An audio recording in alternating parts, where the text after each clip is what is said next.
Yes, sorry, I just got everything ready right now. Hi, hi, hello, no, it's not morning, afternoon. What is up, Alyssa? Hi, Lucky. How are you guys? Let me also just change the overhead light for me real quick.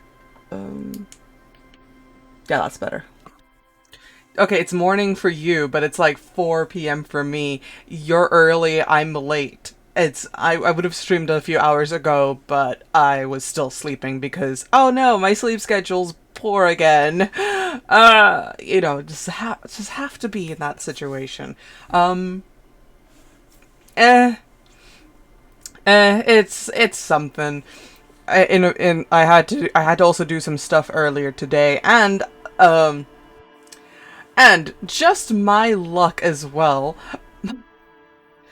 I'm prepping for my move, but I don't know yet when I'm moving because what I had to do is submit. Excuse me. I had a bit of a slightly rough morning. My kitchen sink is clogged, and I'm just like, ah, fuck. And my brother is my plumber, so he's my tenant. No, I'm his tenant, so I have to call my brother and figure out like, it's. It's not even if the signature was wet this time. It's a matter of, oh, I need my bio page and I also need to get my signature in this in my passport, all in the same photo. And I'm going to be rambling about this for a bit because I'm just annoyed this morning. Have a good EP at work. You better sleep at your desk. I'm kidding. No, don't do that. I'm going to be annoyed. Pip, if you're listening on this, this is just me being frustrated in general and not at you, okay? Okay. So essentially, I have to like submit photos now of my passport because I have an Icelandic passport and stuff. You know, because I'm European. I'm of a European nation and na na na na na. So it's like, okay, you need to. I don't have a printer and I can't go out and get access to a printer easily. My brother has a printer at his workplace. And last time I went there, it was a blizzard. I was cold. I didn't even get burgers. It's just a process that I am tired of right now, and it's like, and I'm sure my fiance is also doing a lot of work too, but it's still annoying. It's annoying as heck. So I have to take a picture of my passport, and a clear enough one that they can scan into a machine, just so they can go, ah, yes, this is a valid passport. This person is totally legit, etc. So I have to get like all the fine print in a perfect picture that I have to take with my shitty ass phone. So I do that. And then the first few times was not perfect. And then I finally get it. I finally got the photo. Perfect enough. Great. No flashing lights. Nothing that could be obscured. It took 20 minutes of my fucking time and I got it. And I'm like, yes, I'm happy. And then it's like, do you have a picture of your passport with your signature? And I'm like, oh my god. So I go flip over one page. I flip to the next page where it's behind my information and there's my signature. I snap a picture of that. And then I get hit with this like I get hit with the biggest eyes from my fiance and he's like, can both your signature and information be in the same photo? And that's when I'm like, I cannot do that. I can't. And he's like, is it because you're and I'm wondering if he thought if it was because I was just tired this morning, and it's like, no, it's not I cannot do it because I'm tired. No, I cannot physically do that because it is like on the same page on different sides. There's no way I can bend this page or physically be able to show both sides of the information that is not a video format because they're not going to accept that. So I'm like taking a video for proof as well because I don't want to explain this shit. And it's like, yeah, no. You see, my information is on one side. Okay. And then I flip it over. I turn the page and there's my signature. I physically cannot do what you're asking me. It's physically impossible for my kind of passport. And he's like, oh no. And I'm like, yeah, that's just the way it is. That's the way it is, honey. And then he asks me for like pages 2 and 3, but then it says the other information that's just crossing my brain going, ugh. And he's like, listen, we're both doing this, and like the sooner we get it done, the sooner we can be moved in together. And I'm like, I know, I'm tired because my OBS crashed like 7 fucking times today while I was trying to get this banner down here, as well as my Ko-fi overlay when people like go on my Ko-fi and like donate, and then there's going to be a little pop-up that goes, hey, someone done said here's some money, and I'm like, oh my god. So I had to spend time doing that. I had to spend time getting that sorted while OBS was crashing on me 24/7. And then my kitchen sink is clogged, and I'm not going to be able to get that fixed for like a hot minute, and I can't do it today. I have to see if I can get my brother to come and fix it tomorrow, and that's like big if he is like available and such. So now I'm gonna have to like have dirty dishes for a while, and I'm like, I'm tired, okay? I'm tired, guys, and I still have to solve a fucking case in this day and age of this here, my Disco Elysium. I have to deal with this guy's depression and all of his other stuff going. This is the mental gymnastics I'm doing today. I'm doing so many mental gymnastics. I'm tired. I spent 9 minutes just rambling on about myself. Fuck. So how are you guys? What do you mean I could have changed what I'm streaming?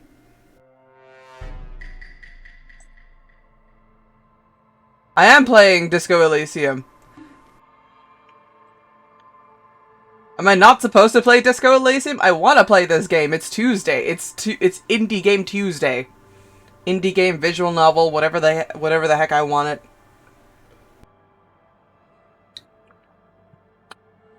I am dealing with his depression and his multiple personality disorders because it's a game I picked to play on the Tuesdays. And I could have played Final Fantasy XIV, but I did that last night, and I did that in such a insane case because I was listening to a 2-hour video essay of crap. Like, oh my god. It's a video essay about his visual novel that is like cool on concept, but then the execution just got worse and worse and worse. Also, how far are we on the case? That's a good question. Let me load up the game before I start talking another 10 minutes on something else unrelated. I accidentally subscribed to this man's radical race theory, and I am not proud of myself for that. But, fuck. Let's see. Oh my god. Let's see. It's still a day away until we can call back for information on the armor that we found on the body.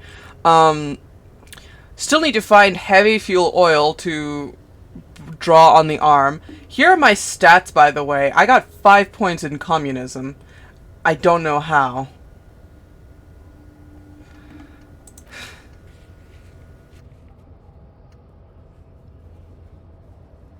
It's not that I accidentally. I was strategically thinking if I subscribe to it, if I subscribed to his theory, he might have talked more. He did not want to talk more. Unless it was about his theory. And I'm just like, god damn it. It's my first time playing this far. I'm making terrible choices. Let me just play this game and be upset with all the things that are happening around me. Also, you have a good lurk. I need to figure shit out. Still have to get the body down because none of us are strong enough to do that. I'm also missing my gun. I can't find it, and I don't want to bring it up to the officers elsewhere that I lost my gun because they're gonna laugh at me even more already. Huh. I have 0 points in Apocalypse Cop. I don't even know how to do that. Okay.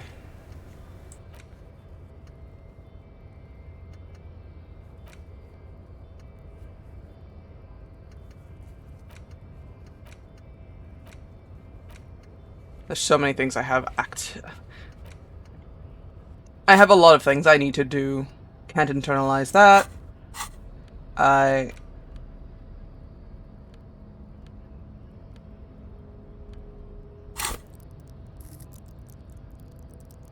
good lord.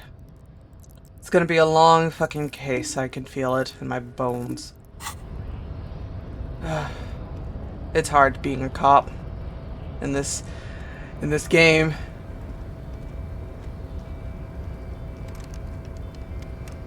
It's goddamn locked. Can't get up there.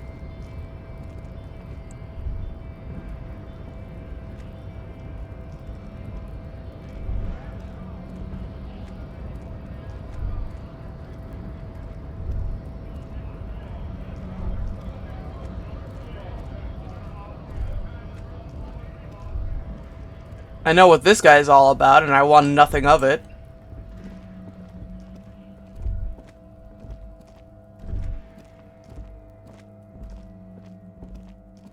Okay. I'm gonna quickly go back and talk to Gart because I think he knows something. It is 6 p.m. It's gonna be like night out and everyone's gonna go home.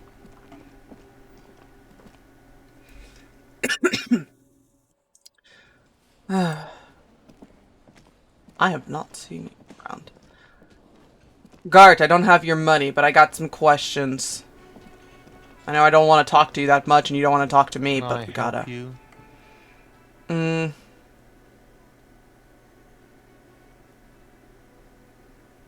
see something here at the whirling. At the whirling guard I need to talk about. Hold on. Here's your trash container key, by the way. Thanks. I hope you found what you were looking for.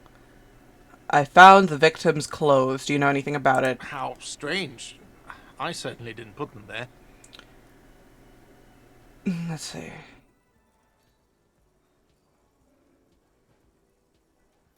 Who else has keys to the trash containers? The trash collection service? CS Municipal.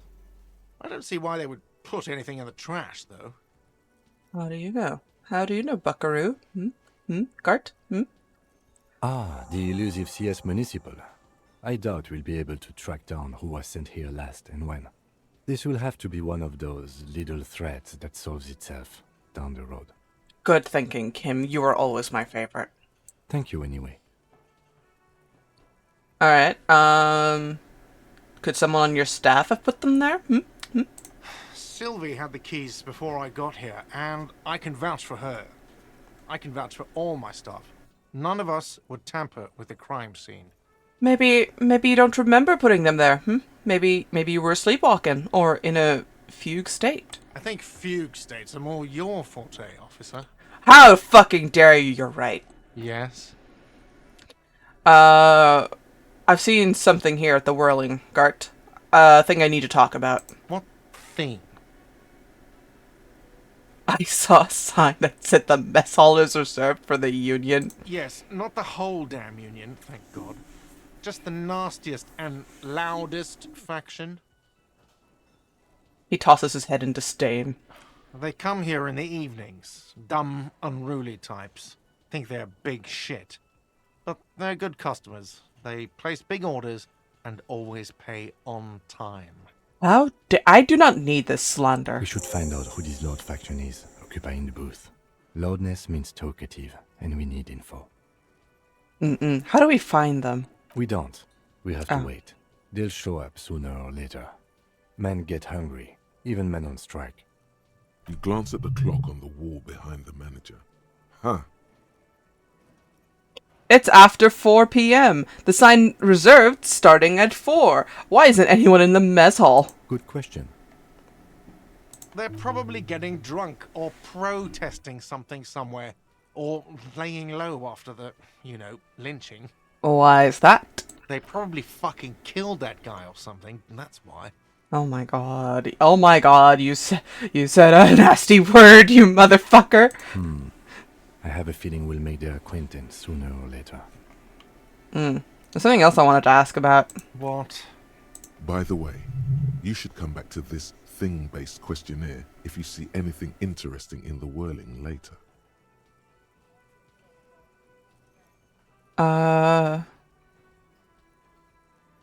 Can I sing karaoke? Absolutely out of the question. Fuck! Absolutely in the question. First we find a sad banger. Then we sing this place to shit. Thank you, Island Empire. You're always full of good ideas. Your body is ready, sire. Oh my god, no drama. Okay, your kitchen's open, which means I can wander in here and talk to a funny guy. You! You're not a funny guy, but you're... Well, actually, I want this real quick.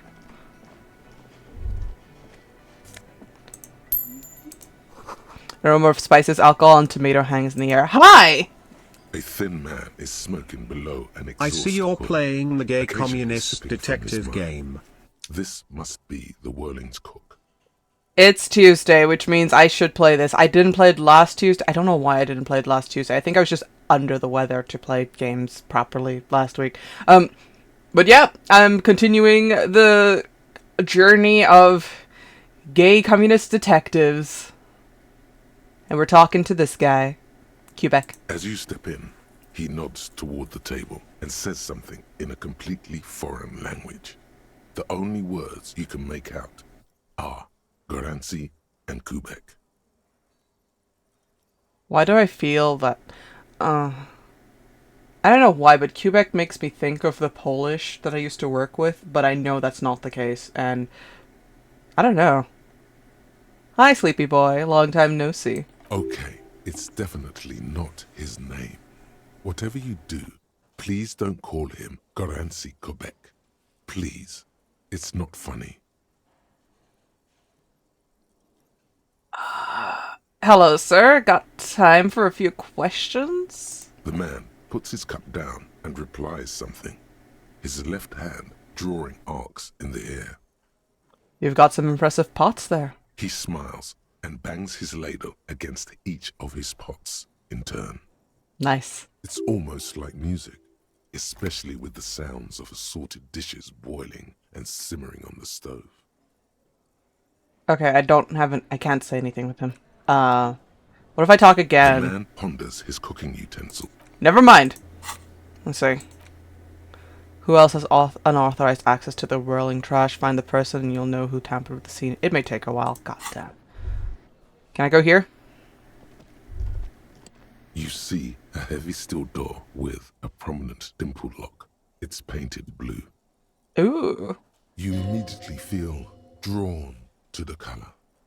Blue is for mystery. I wonder where this door leads. You do? It's a door in the back of the kitchen. Why do you care where it leads? You're right, it's not important. Let's go. Out of duty, we may find something pertinent to the investigation. It's part of the whirling in rags. There's something about this place that makes me want to know. I'm drawn to its cobalt blue. I like the second one. Eccentric. But okay, I suppose we could look into it. As a side investigation. As a now investigation. It's hardly a side investigation. You already have a name for it. Yes, a mini side investigation. No, the door is a mega investigation. I'm calling it behind the blue door. The door and the main investigation will merge into a stereo. It's a stereo investigation. If you say so. Gart is the person to ask about this. The cafeteria manager. I'm gonna push the door. The door does not budge. I'm gonna touch the door. The cobalt blue surface feels rough to touch. The stainless steel door is flush with its frame on every side. It leads to a side building, adjacent to this one. The old building next to this, half ruined. Whatever is behind it must be older. Gart! Gart! Gart! Gart! Gart. My guy. My dude. I'm gonna need the keys. Can I help you? I saw another thing at the whirling. Another thing. Great. I love those. Yeah, there's a mysterious blue steel door in the back of the kitchen. Oh, yes, that door, sure. There's nothing mysterious about it. It's just a door. Do you know what's behind it? Do you have... No, I don't have a key. I don't know how to get there. And I don't care either. It's not like I've been wondering about it for 10 years. It's just the frit warehouse, probably. Probably. Wondering about it is, of course, exactly what he's been doing for 10 years. Okay, look, I'm curious. You're curious. We're both curious. How about we put our brains together, and get cracking at that door? Or some boring storage space with a bunch of old junk and dust. Junk and dust. He runs his finger across the counter to check for dirt. He's attempting to maintain an air of indifference. It's absolutely not convincing. Look, Gart, buddy, my guy. I know we had our differences, especially with the way I trashed the hotel earlier, or hostel, whatever you want to call it. But listen, I think you'd like to know what's back there. You, me, the both of us. We can solve it together. Fine, okay, a little. But my job doesn't leave me time for wondering about one locked door in one of the cafeterias I manage. So I haven't opened it. I have cleaned the whole place 100 times over, though, after the animals. And I haven't found a key, so good luck with that. Okay, if I find the key, we can get in there. Yes? For now, goodbye. I do not have this key, do I? By the way, the reason I'm not usually not on your stream is because I have school. I gotta stay home today. Understandable. I mean, you're not obligated to always show up in my streams, and I'm not obligated to stream every day at every time. So, whatever works, works. I hope you've been doing well. I am just looking around, trying to figure out where to go from here. I told you about some unruly union men together at the mess hall in the whirly rags. They're not in today. Looks like they'll eventually show up. Keep an eye out for them. Find a way into the secret passage. Okay, I need to figure shit out. Okay.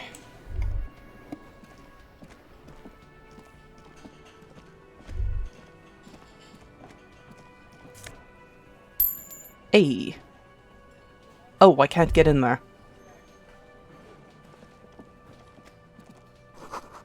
They're just drying. They smell of chemicals and pine trees. Good for that. Okay.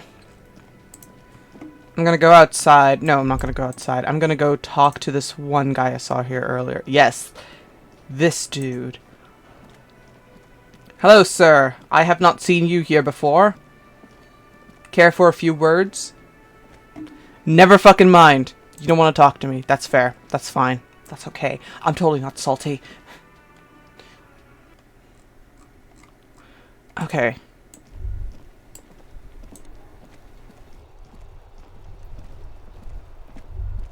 It is an investigation that I need to... Oh yeah, these two old guys.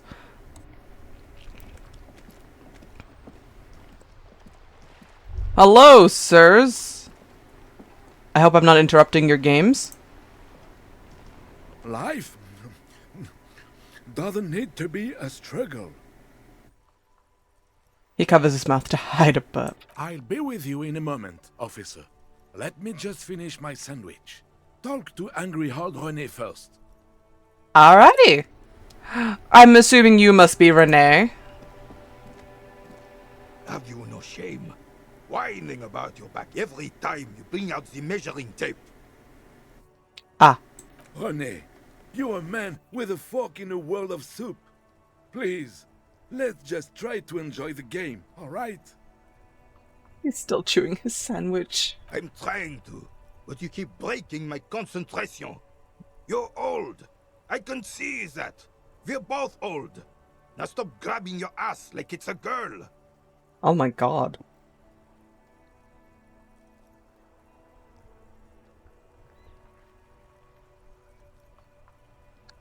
Fuck it. This is not gonna have too much of an impact, I feel. It's gonna have a massive impact. Watch this. Oh!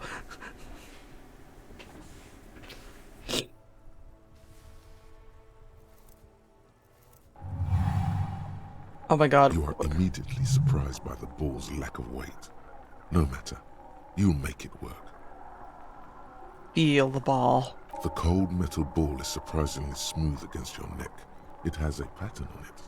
Probably a sponsored ball. yours would only be covered with bumps of learning and scars of victory. Oh my god. Already, your muscles are adjusting to the weight, the nervous system calibrating, until you and the ball have merged into a single entity. The man ball is ready. I'm gonna take in the surroundings. A chilly breeze ruffles your hair as you stand there, feet firmly planted. All sounds, smells, even the wind, everything fades until the only thing left is the union of man and ball. There's time for a last glance inward. Who am I? An embodiment of pure motion, a fine-tuned locomotor running at maximum efficiency. Some would still say you're a cop, but I guess we're beyond that now. The inertia can be contained no more than a bullet of a leaving gun. Let go.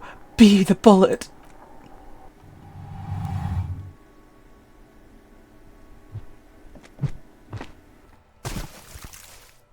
I feel like I should not have done that. Merde! Bordel de merde!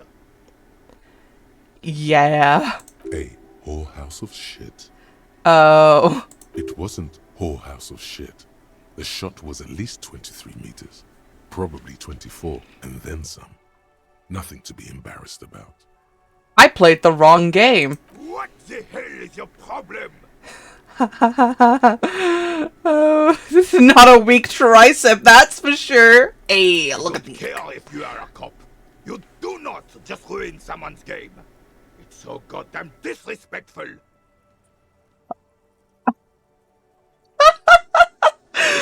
I'm sensing some anger here, and I don't understand why. You vandalized our game, son.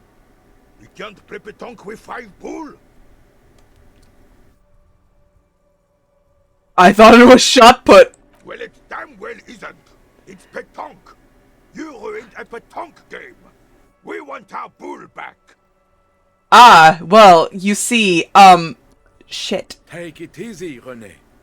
This is just a misunderstanding, isn't it, officer? No harm done.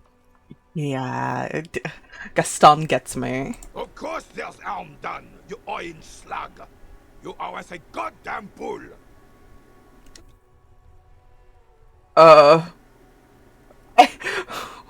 Wait, I don't have a bull, but would this do holds out a shot put ball? Will this... No, it will goddamn not. Where the fuck did I get that shot put ball anyway? Thank you, officer. This is really something. Honestly, I think it's better than our old bull, even. Wait, I actually had it. Oh my god, where did I get it? Mon Dieu. Alright, fine. What do you want, officer? So, Yes, why did you come here? It's unlikely they know anything about the murder. You never know. He might know something. This is a good vantage point. do you know anything about the man hanged in the backyard of the Whirling in Rags? Unfortunately, I don't. Unlike most of the locals, I have no qualms about assisting law enforcement. But this affair has passed me by completely. And most of the locals? In Martinez, the union is the law. So can you really blame them? But you don't have a problem with the cops. Cop is a pejorative term. I don't have a problem with policemen.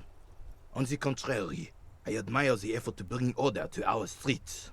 He doesn't know about the crime. Your time is better spent discussing politics. So again, you don't know anything. If I knew, I would not be afraid to tell you. I simply don't. I'm an old man, not a coward. The daily business of the riffraff no longer concerns me. 'Tis true, sire. He knows nothing. You seem to be playing in a crater. Yes. The terrain here provides an interesting variety to a familiar game. Was there an earthquake here? No. It was left by heavy artillery fire. Okay, it's a crater left by artillery fire. But why? Why what? Why was heavy artillery used? Because that's what happens when communards hijack your country, execute your supreme leadership, and turn your capital into a slaughterhouse. You use heavy ordnance to clean up your home. Oh. Wait, who are the communards again? Commies, communists, socialists, anarchists, call them what you like. They just chose the name to feel special. Senseless sentimentality. Did you use the artillery fire against them? Sadly, no. It was the foreigners who brought them to their knees. We fought valiantly. Too valiantly. So valiantly we got licked. He adds, squeezing a bowl in his fist. Should have fought dirty, like they did with their suicide sex cult propaganda and mad anarchist women strapped to shrapnel bombs. We didn't though, and we lacked caliber. God bless him, but the suzerain's cannons simply weren't big enough. Huh?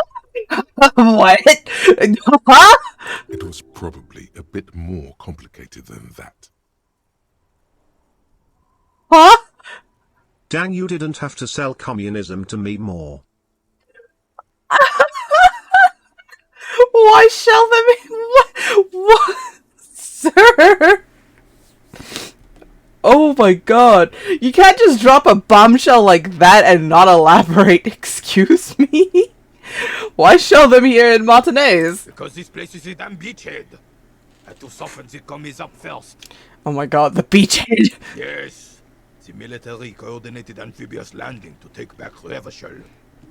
Martinez was used as one of the 3 footholds in Revachol during Operation Deathblow in 08. The other 2 are off in Stella Maris and the Delta. Oh my god. Fuck, man. I'm gonna nod thoughtfully and look to the northeast. This here is Blood Ground, where coalition boots first made landfall and cleaned those rabid dogs out. Most likely, we're playing pétanque on their mangled corpses. Fuck. Blood ground. You got old René going there. Like he isn't hungry enough already. Ah, that explains the war damage. Damn right, son. They laid the fire of hell on the city before they stormed it. And it worked, too. There's a strange gleam in his eyes. The rest of the city got cleaned up, but Martinez they keep as a monument. And now the Union Socialists are practically running the place. Well, it's your own damn fault. You, we, the coalition, Revachol, whoever you want to blame, never finished the job. Officially, the party never surrendered. Of course they still hold influence. You don't even begin to truly understand the players at the table, let alone the specific circumstances surrounding the... What do you think? Thinking men have opinions on these things. Present one. Oh, fuck. I have to think now. Fuck! Shit.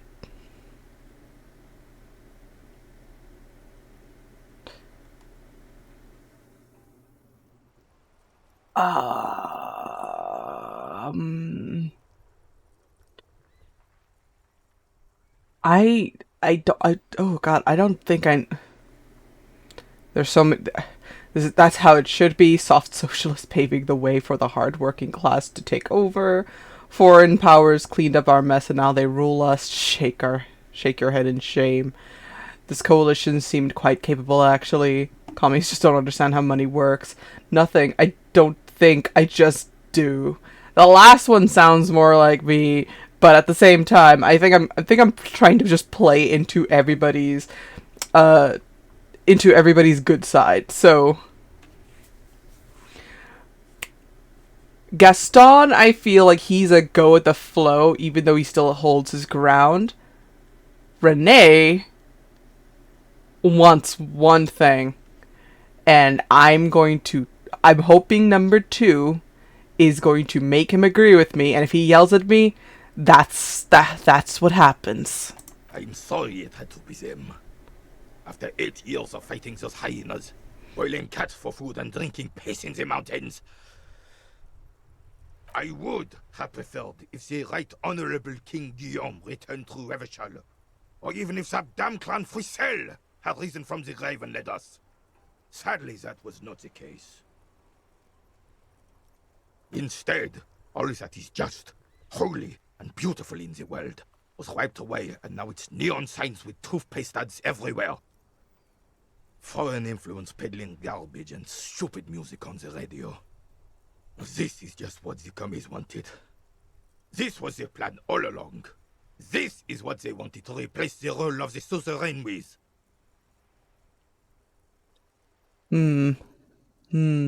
This has nothing to do with my investigation. What exactly is a suzerain? The suzerain is the king. Has everyone forgotten already? They've forgotten already. I'm sorry, Renee. It's no use talking to you. You were still in Daddy's balls when it happened. When we took our last stand against the filth and rode the cavalry straight into gunfire. Oh yeah, so speaking about rifles and fires, have you seen this before? It's a Bell McGrave. 4.46 caliber. Breech loading. Revachol made. Good weapon. Accurate and reliable. This one's inoperable. The bolt spring is missing and the mechanism is jammed shut. Still a beauty. Where did you find her? Yeah, what's he gonna do? Found it there. I'm not surprised. There are probably lots of forgotten wartime weapons lying around here. Back in the day, everyone had something stashed away. As for the rifle, I don't know what else to tell you. These BM-446s are an antique. No one uses them anymore. The ammunition is impossible to find. Thank you for your time. Okay.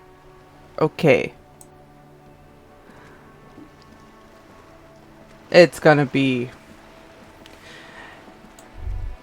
just gonna be a long time of me trying to figure out what to do from here on forward without having to wait around too hard.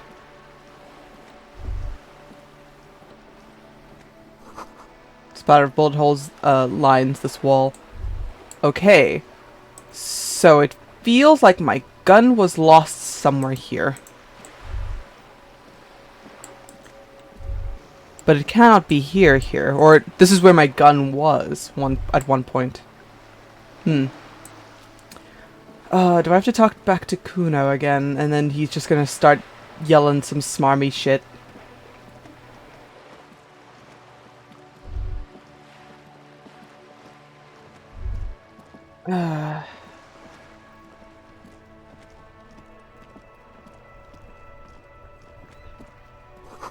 Enormous bowls worthy of a real man.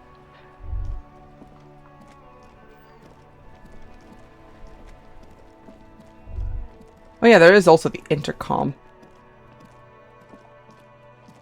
Maybe someone will let me into their building. Old call box with a matrix of push buttons lists all the companies in the East Delta Commerce Center. East Delta Commerce Center? This must be the name of the doomed commercial area. I'm gonna hit the empty card. This button looks new, but someone has removed the name card. Nothing happens when you try to ring it. Huh. This button looks new. It's probably not connected yet.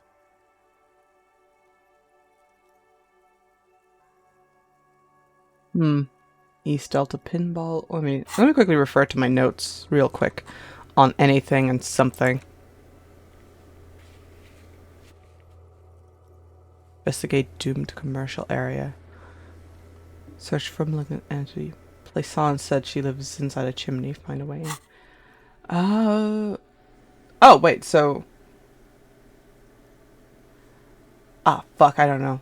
Let's call main hall building A. An off-key melody starts playing after you ring the doorbell. Then a woman picks up the... Kuno, please stop calling here. Grown-ups don't have time for your stupid games. Oh. She thinks you're the gremlin child. What would he say to this? I didn't. Nah, I'm gonna be honest. Play sans, it's me. I'm just investigating the doomed commercial area, just like we discussed. Oh, I'm sorry, officer. I thought you were... But the doorbell is broken, and the bookstore shouldn't even be on the list anymore. So I can't help you. Please don't call here again. Thanks. A single beep indicates that the line has gone dead.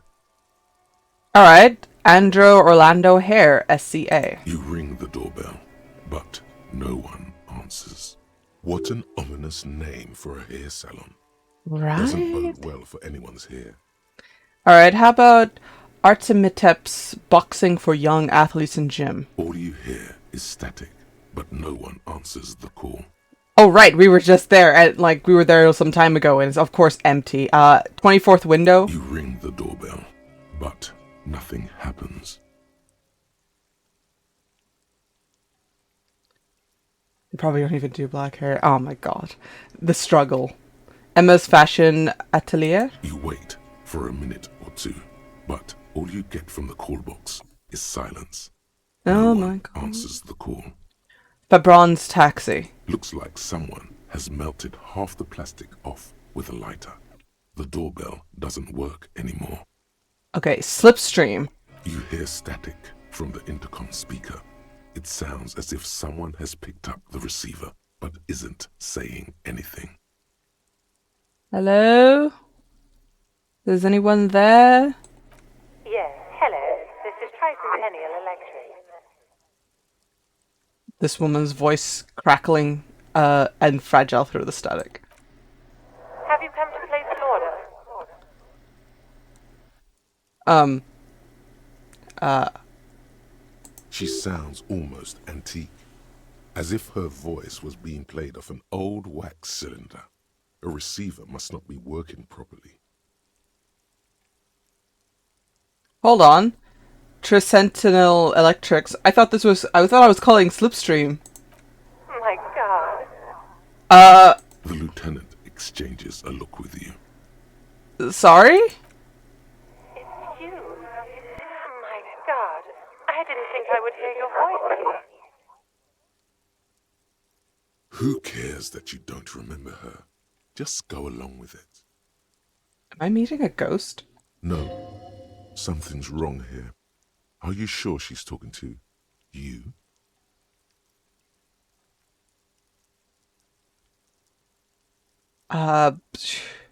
Yeah, it's, me. Here I am again, crawling back into your life. Michelle, just please.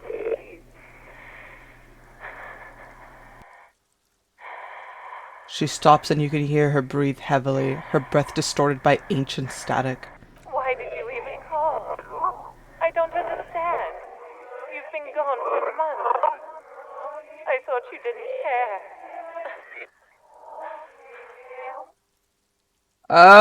Of course I care. It's just that I've been going through some tough times. Ever since I came to live here, it's been different. As if my mind's been wiped clean. A spot of static overrides her words. When she speaks again, it sounds like she's submerged. It's so nice. It's so nice to be able to finally forget. Forget about what? She sounds like she's about to cry. Oh god, please don't cry. She doesn't answer. You said it's so nice. What's so nice about forgetting? Silence. The only thing you can hear now is static and waves washing ashore on the bay. What just happened? Another seagull passes by. It's getting cold standing here, staring at the silent call box. I don't know what happened either. We should probably stop playing with this thing. Alright, it's goodbye then. You press the number sign on the keypad that terminates the call. 12 name cards on the call box read. What the fuck was that? Silence. No one's home at Fortress Accident. Revisual Ice City? Silence. No one answers the doorbell. I'm gonna get Gart on the phone, and he's gonna be like, "What do you want?" Nothing happens after you ring the doorbell. Surprisingly They don't want not. to talk to you. All right, East Delta Pinball. Silence. No one answers your call. Okay, I'm gonna try one more time with the volition. If I fail it, I just have to find like enough things to level up, and then I can probably try again later. Whatever she says, it can't hurt you. You're a different person now. Stronger, healthier, and... Alright, maybe not healthier, but it's a bonus that you've drunk so hard you can't remember any of your past relationships. Oblivion's the ace in your corner. Fuck yeah, for Oblivion. Call her again. There's a light buzz as you press the doorbell, waiting for her to answer the call. It's cold outside, and you can hear the wind blowing into the speaker. Yes, hello. This is Tricentennial Electric. Have you come to place an order? Hey, Never! What's up? Enjoy the lurk while you're waking up. I'm playing Disco Elysium, and good lord, I'm terrified.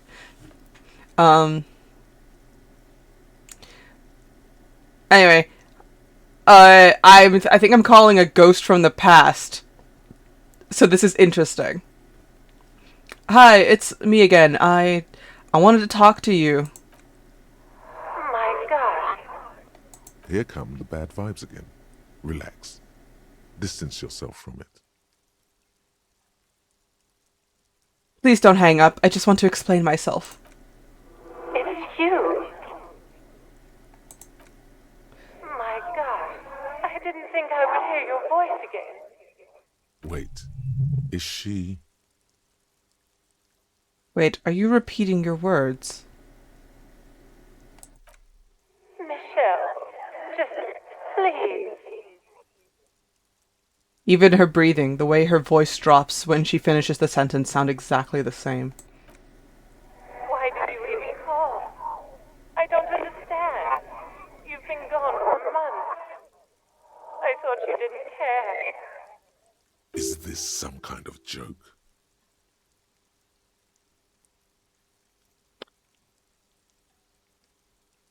Just stop it. Okay, I don't know. I like all of these I'm gonna be a bit assertive. I feel like I'm gonna hurt her feelings if she does have one. Voice recording, ghost, I don't know. Just I'm gonna see what happens. The voice from the intercom doesn't answer, but you can hear her breathing. Wind blows into your microphone again, crackling and echoing in the box. Is it over? Can we talk now? Ever since I came to work here, it's been different. Oh my god, it's a repetition. As if my mind's been wiped clean. I say nothing. It's so nice. It's so nice to be able to finally forget about you. And then it hits you. You're a recording! She tries again not to cry, and still doesn't succeed completely. Her quiet sobs sound old and distant, as if her voice is being played off a wax cylinder. Just a recording, and here I thought... Her sound melts into the static from a long-distance phone call. From time to time, you can hear people talking in the distance, but can't make out any words. This is where you hung up the call the last time, but the recording is still going. Gonna keep listening. A phone rings in the office with an old-fashioned chime, and someone walks by in a pair of heels. The static is like a warm blanket wrapped around the sounds. Is anyone there? No one replies, but the static grows stronger like rainfall. Then a female voice speaks out, completely different from the one before. Glorious and total somehow, crawling inside your head. Oh. Her words are too cold to comprehend. She smells of sodium lights and rain streaks on car windows. Eyes like pilot lights watch your shape in dark hallways, guttering. So... The strange alien thought pattern ends. The lieutenant cuts in, inspecting the intercom. It was a recording trapped in the circuitry from some ancient tenant. This sometimes happens. Shall we conclude here? We have other mysteries to solve. Wait, hold on, Kim. You can't just drop that and think, yeah, it's normal. A recording trapped in the circuitry. I don't have time to explain it to you right now. Maybe sometime later. He looks at the sea, almost wistful. Something weird just happened to me. Don't take this the wrong way, but during our short stint working together, something weird is almost always happening to you. Oh, Kim, you get me. That is true. Well. Huh.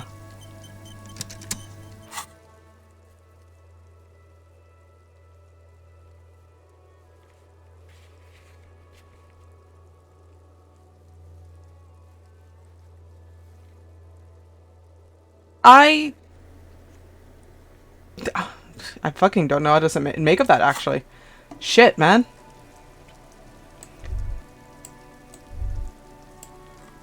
Okay. Okay. I'm guessing the body is still gonna be back there. And Kuno's still throwing shit. Alright, Kuno, I'm gonna have to make a quick discussion with you about this body because, bruh, questions, I need answers, you might have them. And you're gonna cuss me out, like always. Fuck does Kuno care? Oh wait, yeah, right, I forgot, I still have to, like, level up before I can figure out what the fuck is going on in your brain. Kuno doesn't fucking care. Fuck you!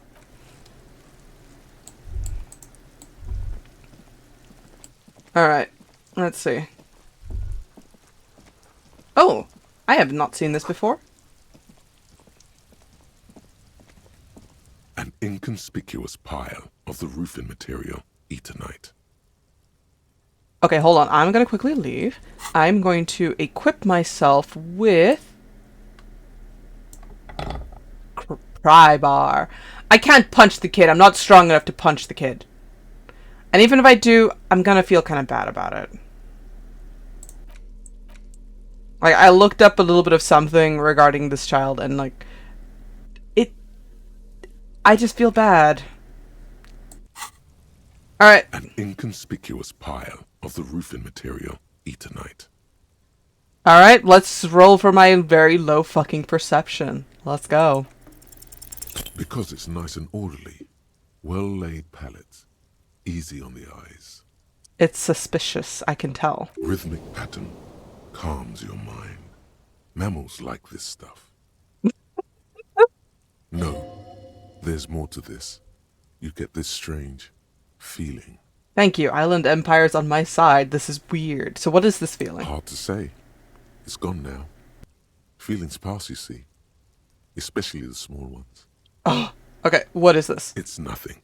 Someone just left some roofing material slanted against an old shack. So, you're telling me I can move it, right? Glad you asked. When junior researcher Olari Tal invented Eternite in the Vartna Polytechnic Institute some 30-odd years ago, he thought it would last forever. Hence the name, Eternite. Sadly, the only lasting thing turned out to be the material's highly carcinogenic effect. I can't move this thing, can I? Not yet, anyway. Ah, you've got to be kidding me. And I can't get there either. Oh my god. Can't get up there, can't get up there, can't get up there. No. Fuck.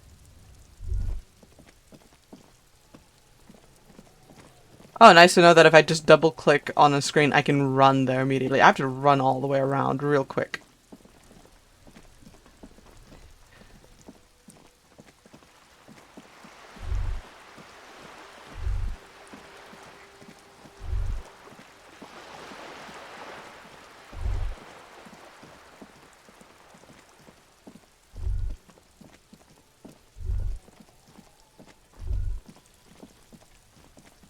What if I go in here? Never mind! Ooh, but I want this jacket. Can I enter here? There must be another way into the building. Why are you so loud in my ear? Excuse me, Kim. What the fuck? How about here?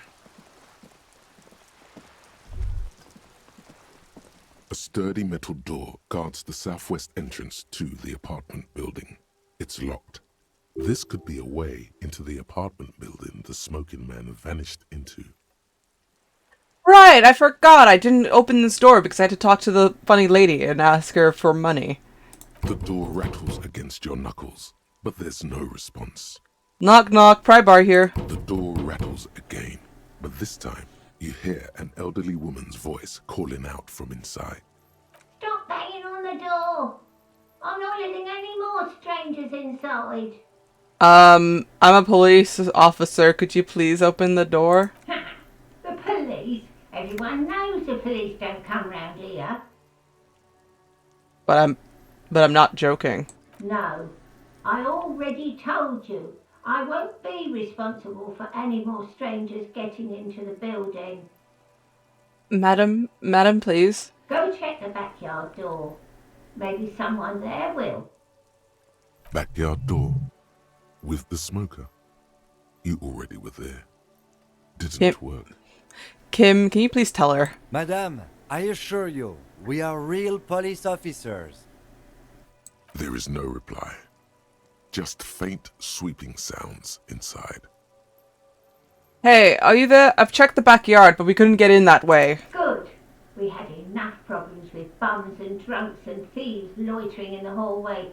You have no business here. Fuck, you got that bullshit. Ma'am! You're well versed in the kind of threatening legalese that implies criminal liability, but in fact has no meaning whatsoever. Alright, ma'am, I'm gonna be pulling out the string of the most horrendous wordplay I'm gonna be putting into your ear canals right now. So, ma'am, your non-compliance is hindering a police matter. I may be forced to refer you for potential prosecution. I know my rights, and don't you mom me, boy. Oh my god. Miss, would it help if we offer to show you our badges? Ah, it's like a carrot to the stick, sort of. Yeah. Hold your horses. Wait, only Kim has his badge. Fuck! I don't care about your stinking badge. Just come in. We got in. We got in. Did I level up? We didn't level up! But we're gonna get into the building now. Yes, yes, yes.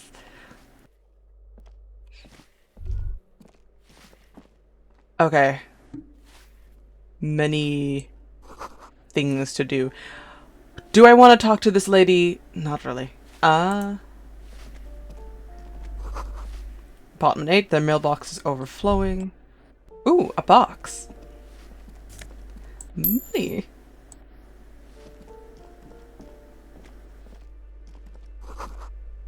Door number 9 is locked. Ooh, postcard. I'll take this. You hear someone walking around inside, rearranging the furniture. The number on the panel says 10. I'm gonna knock. The walking stops abruptly, but no one comes to the door. You can feel tension on the other side. I'm gonna knock again. Give this person an anxiety attack. A poor communard, from the looks of it. The room is barely bigger than a closet.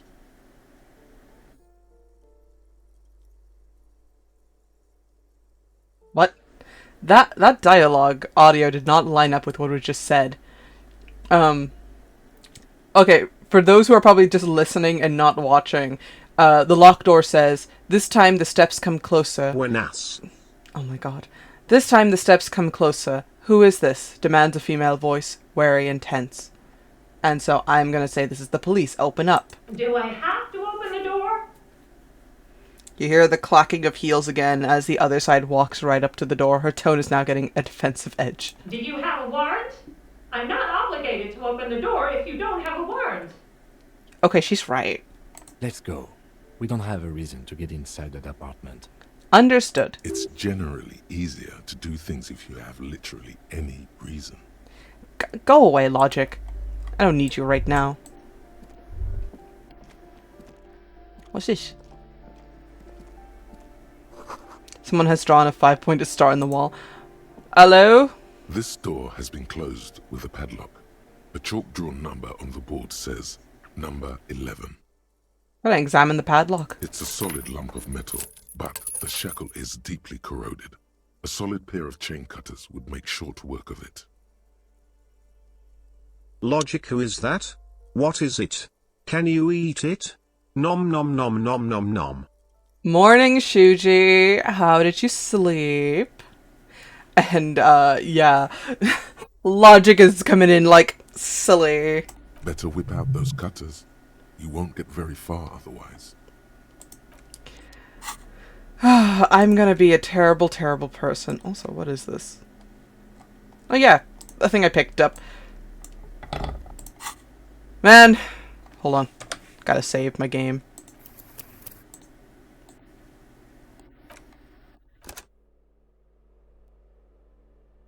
It's still raining. Yeah, I have... Arson time? No, not arson. We're just doing some questionable, law-abiding things. And yeah, I wish I had rain. I could be in your situation where it's just rain. That's the concern of my day. Nah, I have a clogged sink in my kitchen right now, so that's fun. This door has been closed with a padlock. A chalk-drawn number on the board says number 11. We got the padlocks. I mean, we got the chain cutter. So let's go at this.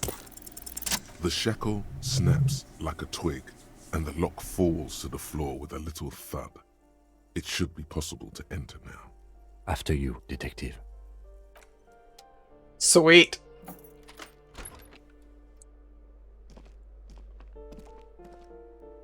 Oh, this room is cool. A flamboyant poster of a white star, real lithography. That's...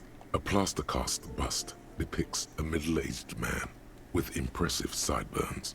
The name on the plinth reads Kraz Mazov.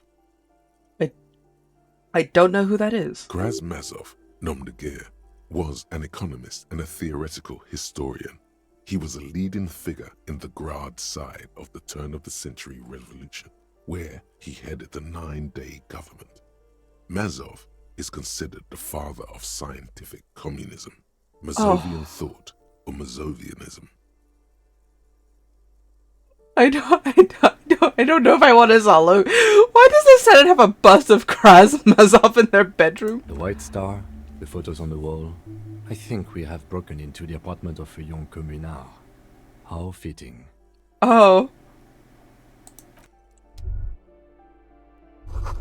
Photos of revolutionaries posing with guns. Revolutionaries love to pose with their guns. Books of critical theory on the monsters of capitals and such. Don't mind me. Oh, a bullet! I'm gonna take everything here. Thanks. I'm gonna leave now before I get caught, stealing from somebody. That isn't just a 5-pointed star. It's an inverted white pentagram cradled in a wreath of antlers. The iconography of communism, in other words. I'm just getting really deep into this game. The star and antlers was developed in the 6th decade of the last century and quickly adopted by Mazov and the communards during the revolution. Even today, half a century after, the star and antlers retains the ability to evoke hope, disappointment, and fear in equal measure. Okay, why is the star upside down? To symbolize the toppling of the old order. Okay. Also, some social democrats were already using it. What's the deal with the antlers? The wreath of antlers represents a natural crown. It was about building a society that could exist in accord with the natural world, and at the same time above it. God, okay, and a question I ask myself every day, why white? Because white is the color of peace. What does it evoke in me? Gone. Gone is the glory of hope. Only the scribblings of impoverished students remain in dirty hallways. Oh my god. You are the big communism builder now. It's you or no one. Fucking hell.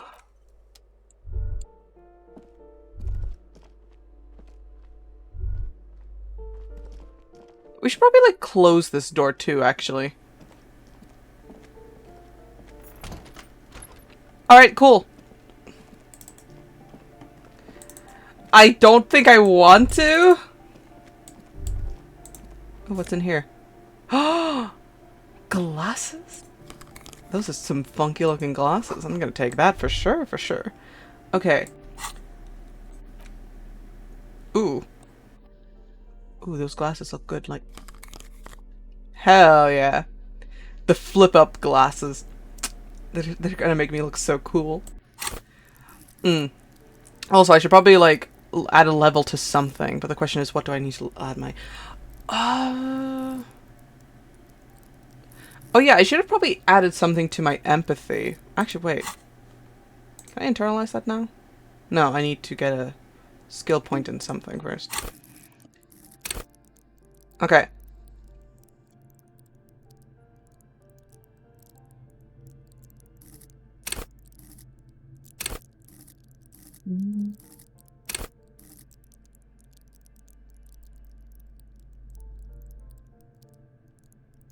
Yeah, I'll level up my empathy, I think. Or maybe I should level up my perception. So hard. It's a hard choice. Nah, fuck it. Empathy. I'm talking to a lot of people.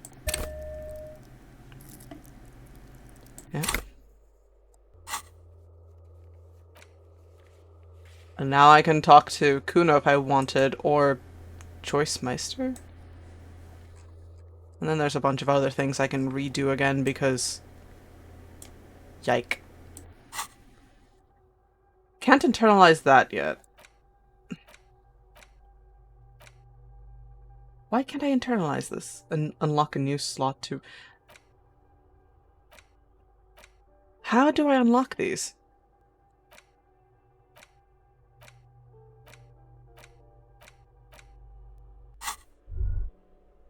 Yeah, I'll figure it out later.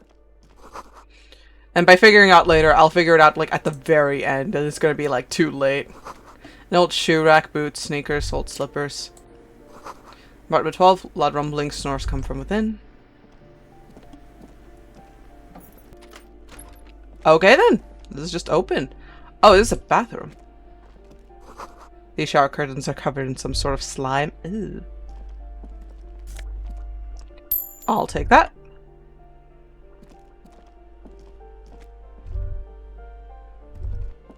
Oh. These shoes come in 3 different sizes. They do?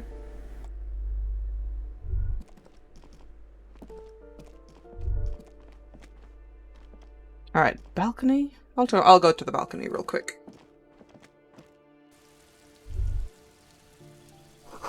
You hear distant traffic.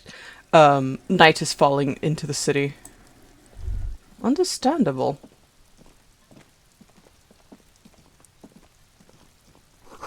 Just a door. Nothing for you right here. Nothing for you here right now. Oh, what is this? It's purple. 75 cents in real. Nice.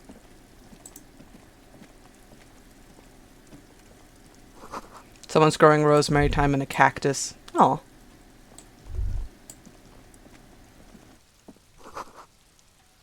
Number 28. A door to be remembered. This door is to apartment 29. Complete silence. Whoever lives there isn't home. This is the door to apartment number 30. Voices from within singing along to some buoyant dance track.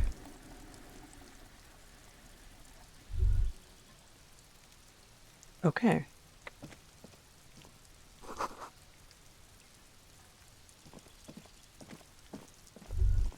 Alright,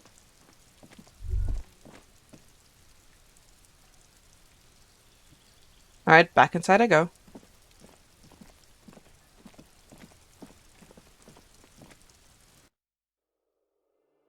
Okay, so that was to one balcony.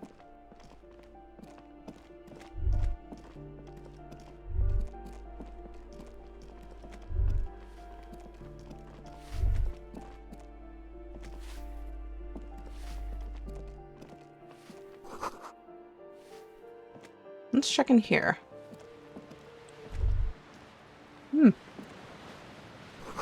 Someone has torn down the wall. Waves crashing in the darkness.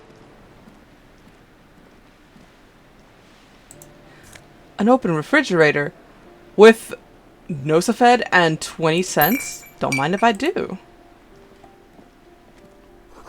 An old grocery list on the table and checks.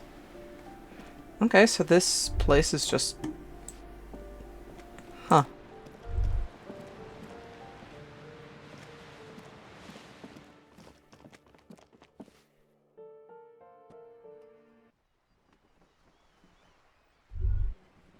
A box.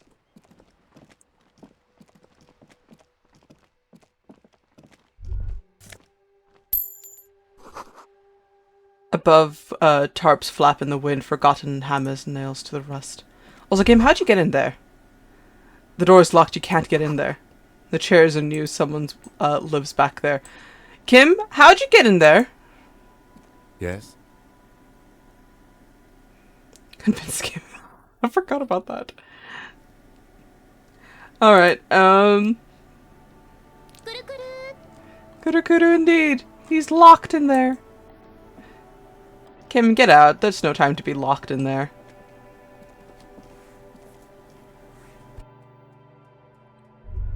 Oh. Oh! This is something.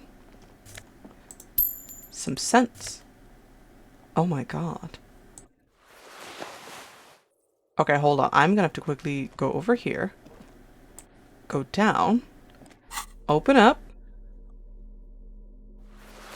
Oh, I thought they were gonna be shorts.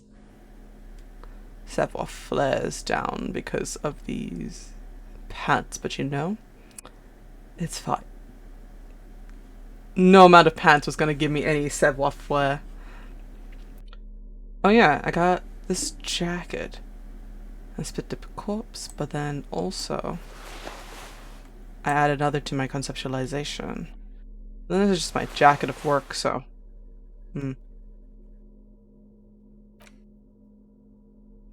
Anyway.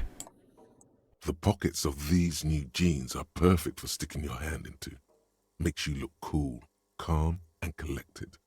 As your hand enters the pocket, your fingers brush against something, soft, yet crinkly.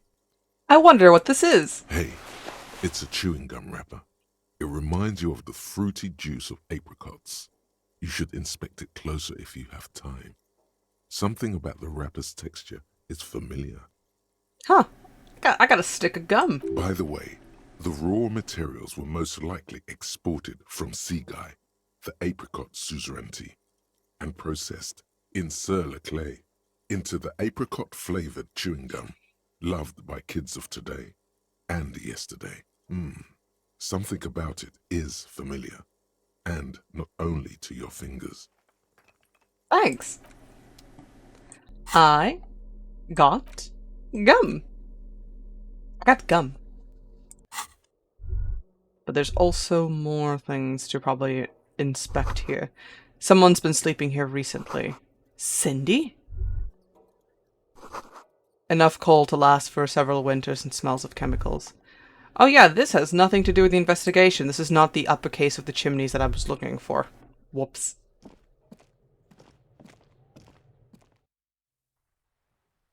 Oh yeah, you're Cindy. Oh, let me quickly investigate this gum.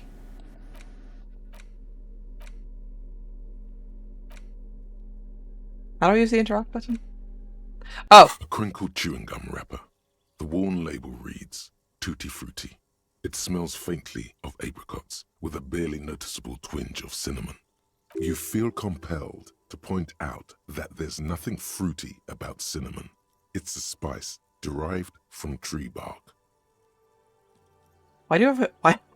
Cinnamon's not a fruit. Can a used wrapper shrug? Seems like that's what the wrapper is doing somehow. This is not about flowers or bark. What is this about? Why are you looking at this wrapper? Why do I even care about this? Good question. There is no answer or secret phrase written on the inside of the wrapper. Yet you're drawn to it. Drawn by regret. Stop before you hurt yourself with a Tutti Frutti wrapper. Throw it away, please. I'll hang on to it just in case. You carefully fold the wrapper into a square before putting it back into your pocket, lovingly even, despite the strange feeling of regret. Cool.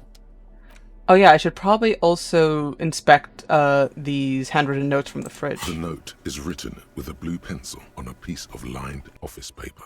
The kitchen magnets have left spots on its surface. I already inspected this a while ago. Have I inspected the photo of the tattoos? An intricate web of blue lines stretches across the torso of the hanged man, from the right shoulder to the solar plexus.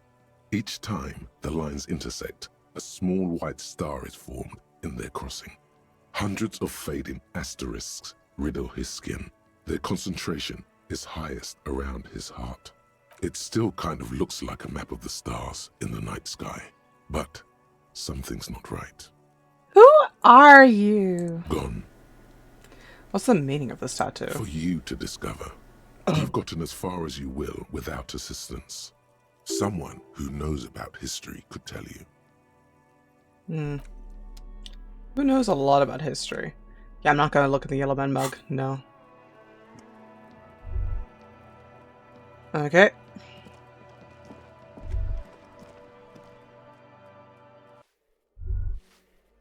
I guess I'm gonna have to talk to you, lady. Give me a moment. Now the woman is leaning on her broom, her knuckles white as bone. She seems to be having difficulty breathing. The cold never does any good for my bronchitis. Aw. You alright? Should I call a doctor? I'm fine. Fine. Don't you worry about me. She starts coughing, red spots appearing on her cheeks. You're still worried. It's very worrying. Yeah. Now, what do you want from me, policeman? So... She's the cleaning lady. She knows the floor plan and the residence. I'm looking for a young male in his mid-20s, dark hair, skinny build, to smoke on the balcony. Yes, yes. I know who you mean. The scrawny boy who's always smoking like the devil, right? Yeah? Somewhere in the building, a child starts crying. You hear a radio tuned to a talk show and someone taking a shower. What's he in trouble for? No trouble, I just want to talk to him. Do you know where he lives? Talk?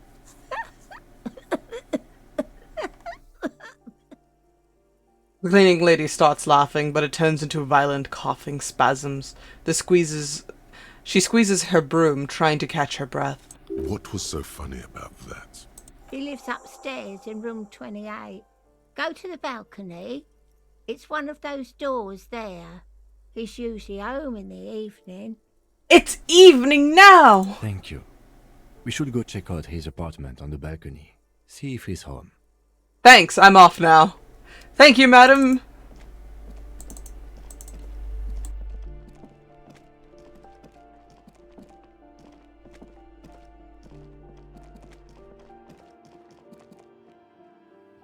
Oh, I'm gonna approach him and then just look like the silliest person around because of my glasses.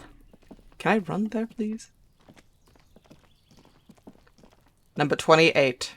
This door is made of metal and appears to be reinforced. Someone here really values their security. As one should. Number 28. This is where the cleaning lady said the smoker on the balcony lives. Let's see if anyone's home. Knock, knock. Knock, knock. No one answers. Looks like the young man we are looking for isn't home. I think our best chance to catch him is in the evening. But It's like 7:55. That's practically evening. We should return tomorrow after we have finished with our day's work. How about 9 p.m.? Sound good? What do The you mean? smoker on the balcony. This is why we're here, right? He might know something about the murder. So tomorrow 9 p.m.? Oh my god. Suddenly, he's a little worried about your memory. Why not now-ish? Don't worry. It's mostly all still here. You can remember things. You got this. Okay, tomorrow at 9 o'clock. Tomorrow, 9 p.m., right here. Apartment number 28. Good, let's go. Okay. Damn. Turns out it's quite tricky finding someone in a big apartment building. Don't worry. You'll get him. Oh my god. Remember, tomorrow. He's probably gone for today.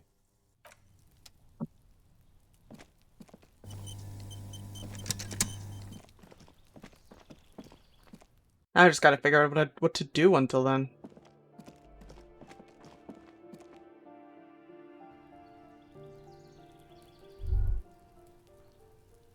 Oh yeah, I never did get that thing. Whoops.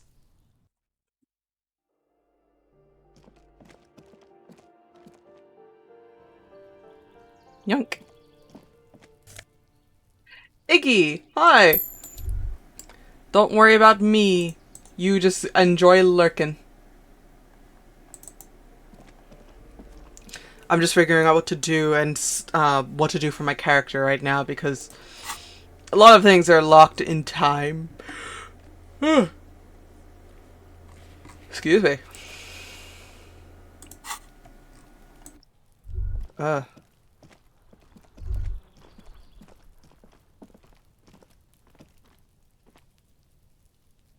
Move my camera around, can I? No.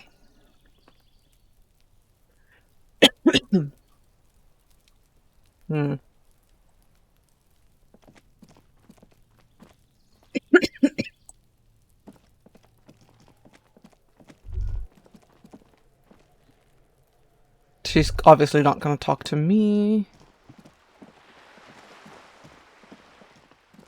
Maybe the funny lady with all the money might want to talk to me again. I tell her everything I found out so far, and then she's going to be like, "Is that all? You didn't find out anything more?" And I'm like, "Ma'am, I can only do so much in a few hours. Your room in the whirling isn't much bigger than this sloop. This is worth more than you'll ever earn in your life. Yep." You're back. Good. What can I help you with? Are you sure I can't have any... Wait. Are you sure I can't have any money? Voila, you're doing it.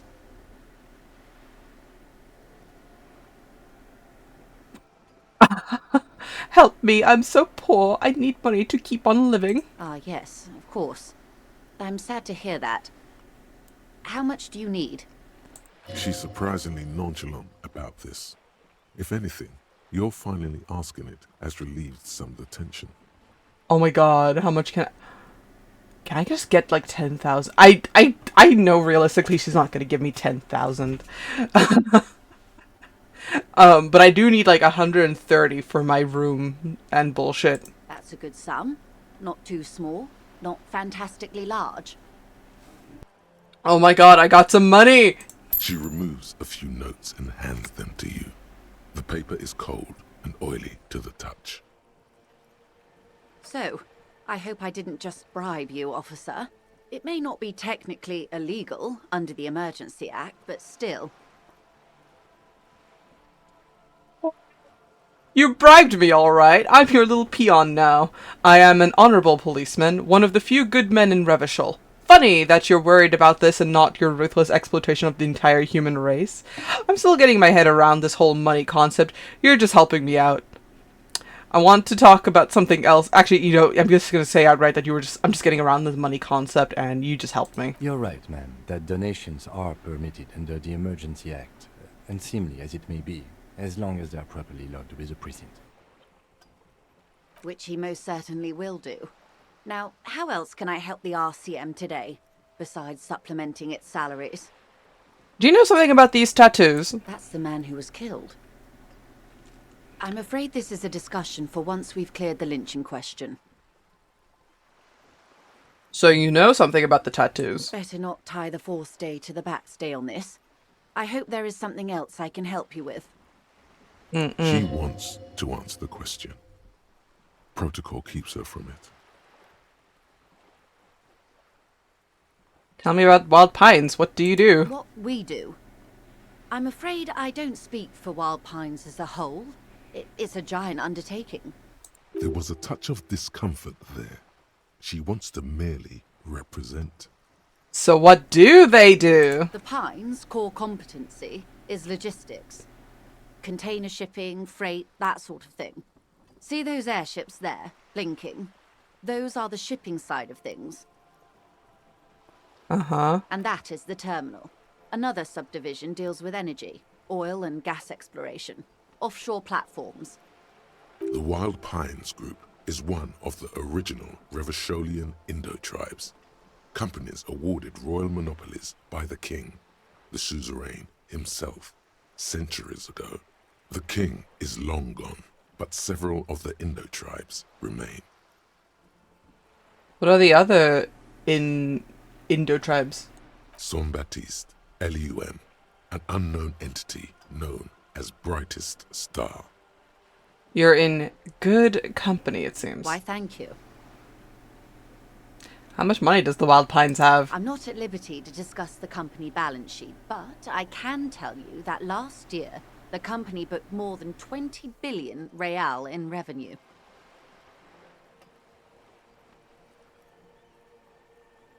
Wow. 20 billion is a large number, but the conglomerate employs 72,000 people. They all need to be paid. Then there are capital improvements, interest payments. A wave hits the sloop. She grasps the mainstay for A balance. conglomerate the size of the Wild Pines is like a shark. If it stops moving, it will die. Then what becomes of those 72,000 families? It's a tremendous responsibility. Where does Wild Pines get all these billions? They started as an exploration and cargo fleet conducting trade between the Samaran and Insulindian Isolas 250 years ago, when pine ships explored the South Seminese and charted Lomantang on behalf of the suzerain. Centuries of care, deliberation, and madness have gone into this endeavor. Vessels pass through the great unrest to re-emerge with apricots in tow. The logic of the system is totalizing. It's taken everything from its employees to build it. What does this huge place want for the system, like... What do they want with this? You mean aside from being the terminal's legal owners? Who are responsible for moving 8% of the world's cargo? But you don't keep it moving. We built this district. Okay. There it is. She owns up to it. Ah. All the best parts of it. Rue de Saint-Ghislain, with its bastions. The plazas Meteor and Mosaic. Even some of the old street lamps have been put back thanks to the investments from the WP. Before Martinez was swallowed by the industrial harbour, even before it was part of Revachol, long before Terminal B was erected here, the Pines built it as a resort for its Revacholian employees. A company getaway, for a weekend or a summer holiday. Then came the revolution. But that's another matter.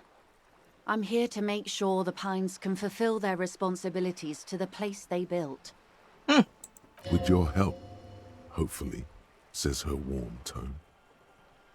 Well, I got the money and I don't have any information to you yet, so bye. Of course, Detective. Take care. I'm gonna have a bed to sleep in now. Hey, hey, hey.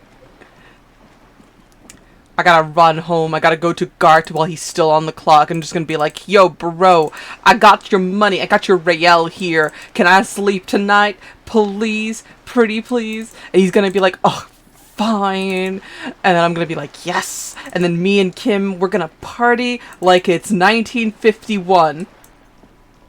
'Cause it is.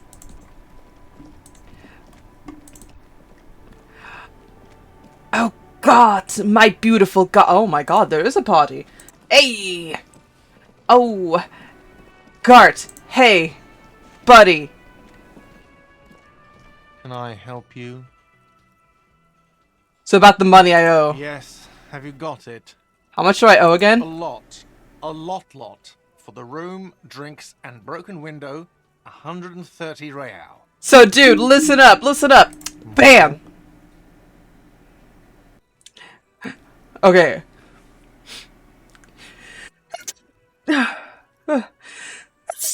Excuse me. Oh man, I can't slam it. Here it is. Sorry for the trouble. Here's 130. Just take it. Great. Thank you, officer. That's all I wanted. Payment for services rendered. I sneezed. It was probably because of you. Also, hi Pip. I spent 10 minutes just complaining about my day because the because I had to complain about taking a picture of my passport earlier because it's like, it's just frustrating, the entire thing. It is all frustrating as it is, and I still have to wait until the 13th to get a proper scanned document of my birth certificate to send the rabbit. Yeah.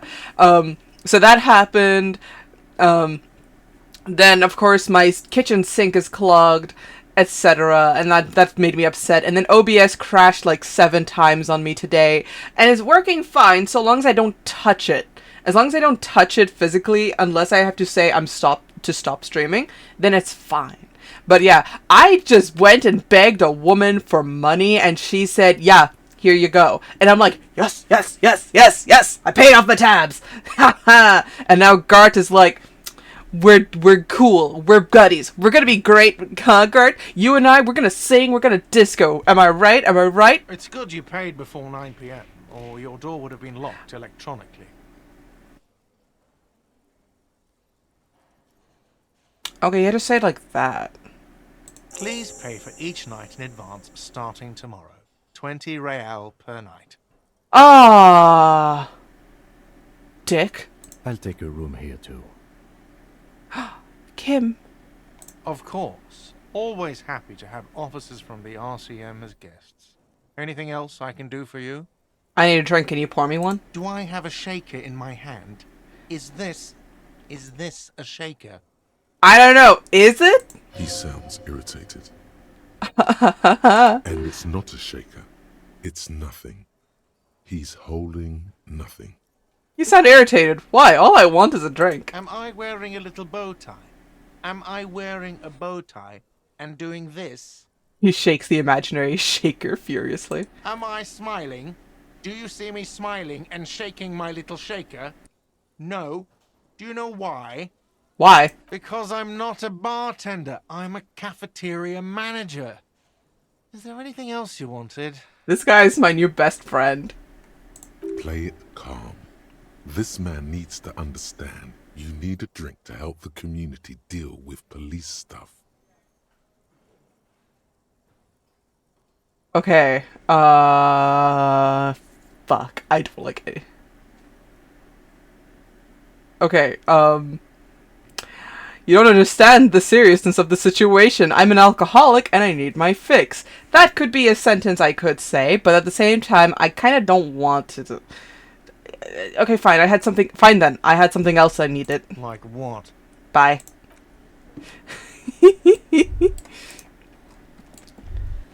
Many people here. Wait, can I finally? No, I probably can't talk to him actually.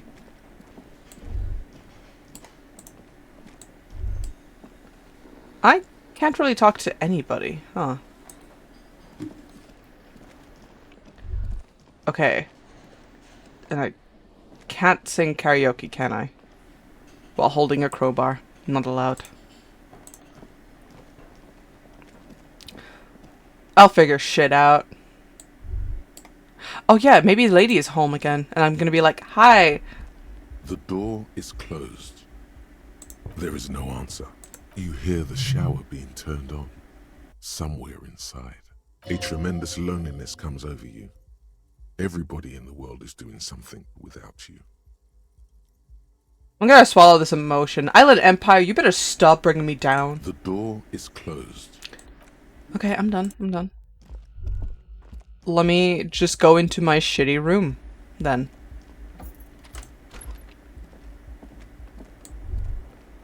Welcome to my humble abode, Kim. What do you think? Kim tries not to look at your broken down bathroom door. Yeah. The bed is cold and not particularly inviting, but it's yours. The sheets look awful. Mm-hmm. The option to go to sleep becomes available every night after 9 p.m. I see. No time to rest yet, then. What about this door? I'm guessing nothing to do about that yet. No. Wait. Kim also tries not to look at the pile of taped viscera on the carpet, or the weird suitcase on the hat rack, or the potted plant dying in the corner. But it's all just too morbid to ignore. So, Kim, I have to be honest with you. This is where the magic happens. And by that you mean crimes against humanity? Well, crimes against myself, anyway. I have no idea what that means. Yeah. Do you like it?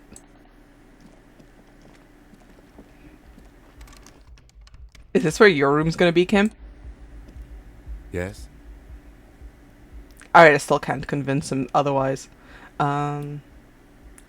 Oh yeah, I have empathy now, so I could hypothetically go talk to Kuno, get irritated by him in that manner, and then come back because it's gonna be like the PM to sleep or something.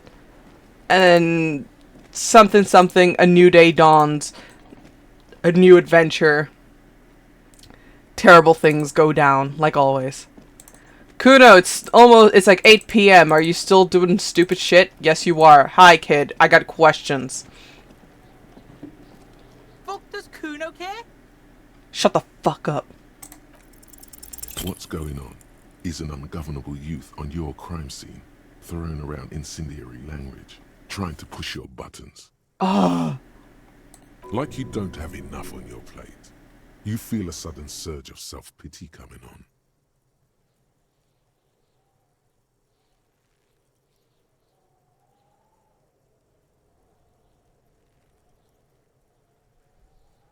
I don't know what to do anymore. I'm just a busted old piece of meat. This case is all I have, and you're not helping. Take the pain, fucko! Take the bad! Oh, I really want to punch these children, but I can't because I'm not strong enough. And then if I do, I'm gonna feel guilty about it later. Smelling weakness. She loves it. You heard that? See? Porker wants to talk about how he can't hack this shit. Porker wants to move in with Kuno. Don't let him move in with us, Kuno! You have no idea what to say now. You're just going to have to try to change the subject. Kuno doesn't fucking care. Fuck you. I still can't get you down. Not until tomorrow, buddy. The man before you is naked, but for a pair of underpants and white boots. His skin is marbled with decaying veins and blotched by lividity. On his chest, a fading web of tattoos. The cargo belt used to hang him from the tree looks reinforced. Okay, listen, Kim. We need to talk about getting him down again. Yes, we do. Okay, we could saw the branch. Climb up there and saw the branch? Yeah, it seemed dangerous. There has to be a less risky way, with less falling down of trees. Okay. How about, Kim, how about I shoot him down? It's bad as it is, us shooting firearms like punks here. Go ahead, I'm not stopping you. Just don't hit the victim. I'm gonna need your gun. They only have one gun! Oh, fuck you. Oops. This is the sorriest pair of pigs Kuno's ever seen. Oh my god. Officer, why do we only have one gun?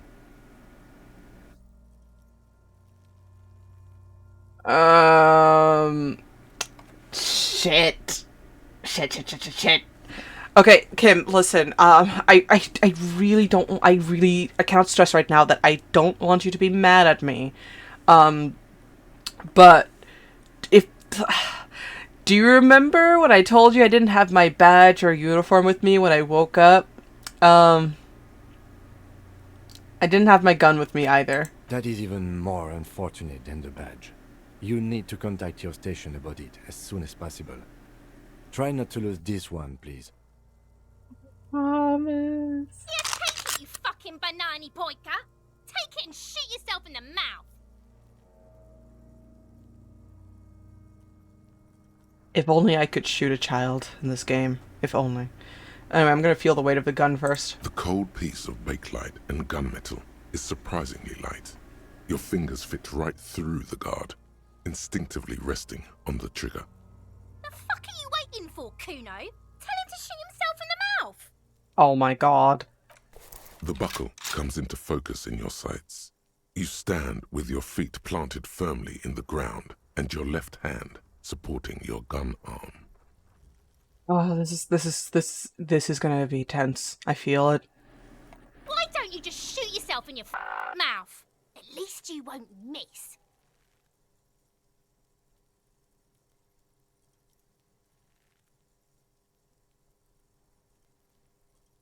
I'm gonna close my left eye. Your field of view narrows. The branch slowly moves, becoming entirely two-dimensional. The metal buckle glimmers, catching the evening light as the corpse slowly rotates. The slow movement of the branch in the wind and your shoulders directing the gun sync up, dancing hypnotically. Look, he's crying. You gonna cry now, fucking faggoty? Oh my god, this is so tense.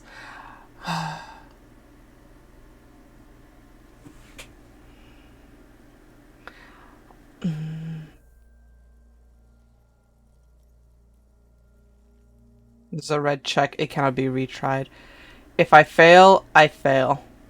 If I pass, I pass. And Kuno S is not helping whatsoever, but if I point my gun at her, it's not gonna end up well either. So I can't look.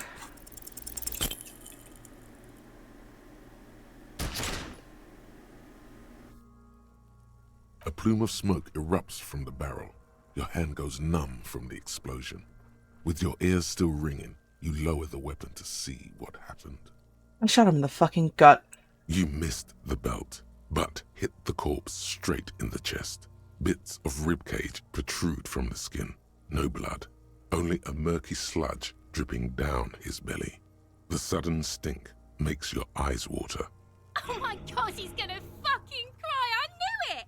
What a mulko.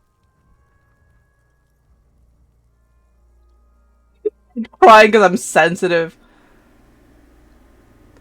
There's something wrong with your weapon, Lieutenant. It keeps missing. The armistice is sufficiently precise, officer, especially at close range. It's not the gun's fault you can't shoot.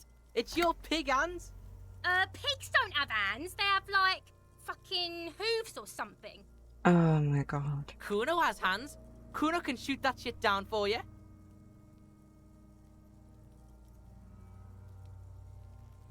That's preposterous. We're not giving you the gun, kid. That's preposterous. What are you, a fucking earl? Oh my god. We still need to get him down, somehow. But how? The bad way. The way I didn't want us to. By asking the harbor for help. They have the tools and the men. If they put him up there, they can take him down too. How do we get inside the harbor? I've already tried to subscribe to their terrible theory and they won't let me in. From the gates. By negotiating or fighting. I'm unenthusiastic about fighting. Or we can try to find some secret third path. It's unlikely though. To the gates. Let's negotiate. But won't it be dangerous? To ask the suspect for help with the victim's body? To be indebted to Evrard Clare? Very much, yes. Which is why I would have preferred us to handle this ourselves. If only we could find a giant ladder. That would have made things so much easier. Clearly we can't. Yeah. Suck my dick, bitches. Oh my god, can you shut the fuck up? Well, I had a gun, lost the gun. I hurt the body a lot. Time to go. Time to leave. I don't want to be here. Not yet, anyway.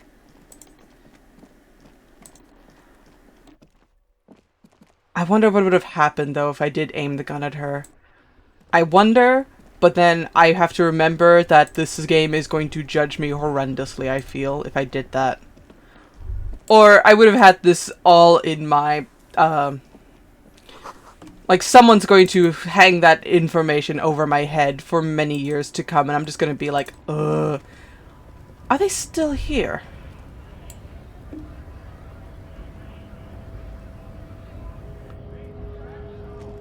Hey, guy. Know anybody that could probably help us, I don't know, get a body down? Hola, wandering man. How can I help you? Never mind.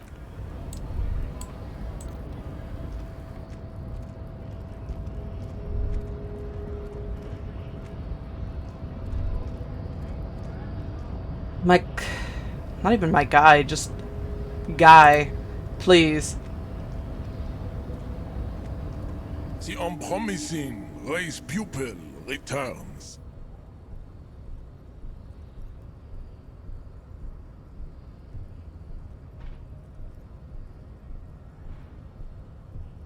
I don't have the physical instrument. You know, fuck it, fuck it. I might as well get my shit knocked, like, in the last 30 minutes of the day.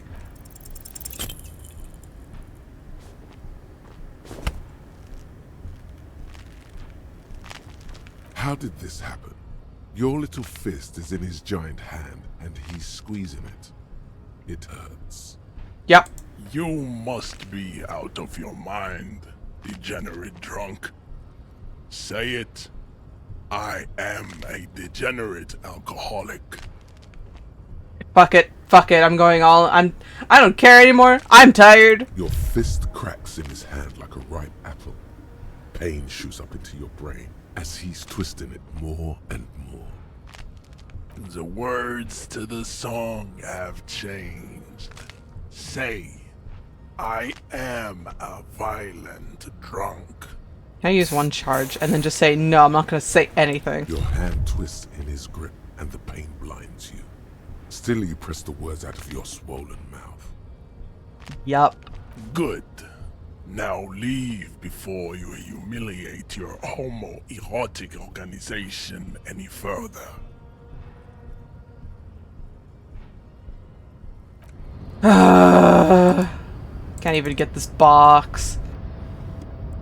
I chose violence and I paid for it. Understandable. Oh, Kim, you want to talk to me? Hi. I'd appreciate it if you didn't force us into situations where I may have to shoot random civilians, because that won't get us anywhere. I'm sorry, Kim. I'm not even sure the one bullet my chamber holds would even prick that Hulk.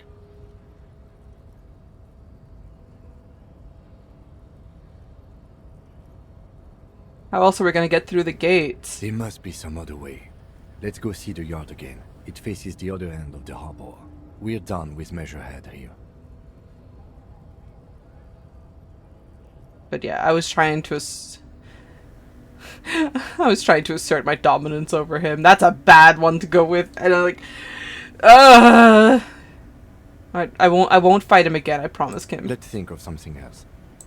Okay. I'm sorry, Kim.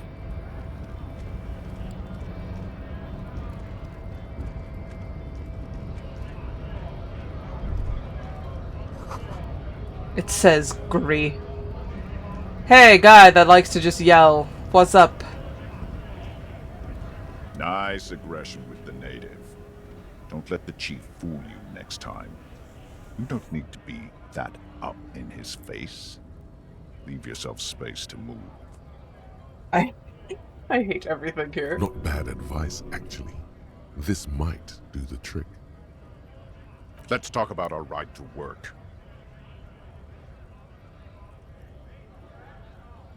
I need you to be my champion against Jean-Luc up there. No, I'm not a fighter. I'm a worker.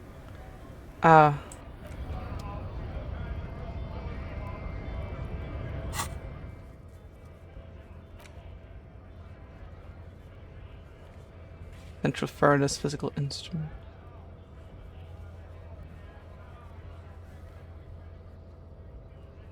Does this mean I can do it again, or is it just locked until... Oh! Okay. So if I just quickly heal up...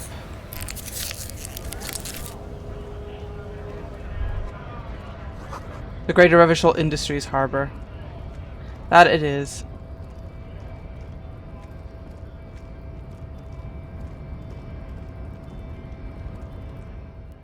I'm gonna quickly save my game one more time, because naturally. I'm going to also just quickly look at all my clothing inventories. Half-light, electrochemistry.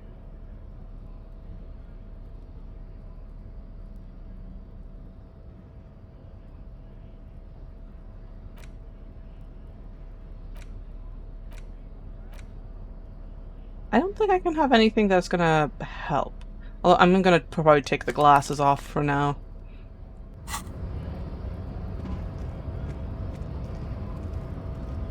Hello again. The unpromising race pupil returns.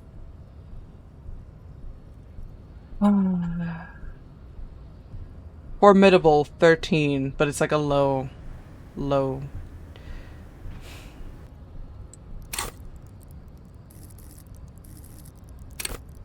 Yeah, I'm not gonna get this. I'm gonna fail again. Yep.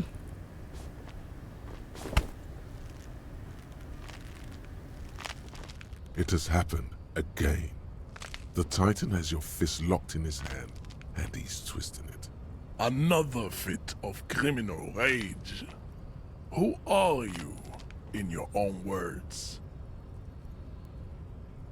I'm a cop. Your fist cracks in his hand like a ripe apple.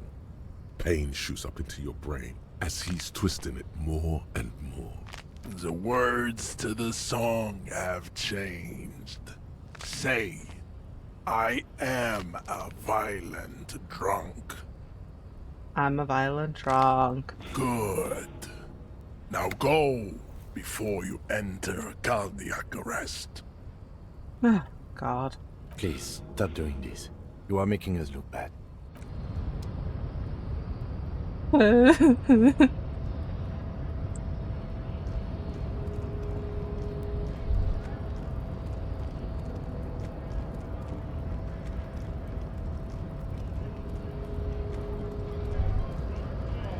You're gonna say anything else again to me, like another terrible advice? Right to work! Right to work! Fair enough. Oh, hey, coins. Mine.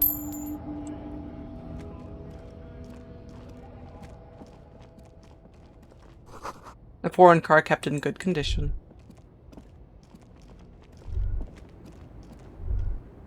A box? A box. With a terrible top.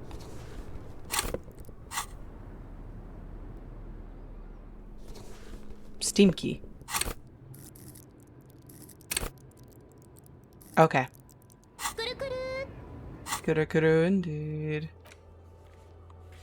Alright, I can't go back against him. Renee Arsh. Potion legendary. Sleeping dock worker. Central furnace. Where's that central furnace again? Oh, right! It's in the underground blah blah blah blah place.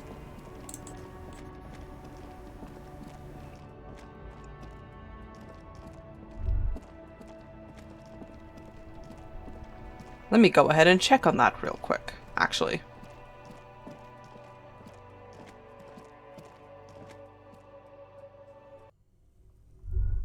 Central furnace of funniness. Oh yeah, I should probably also get myself a flashlight.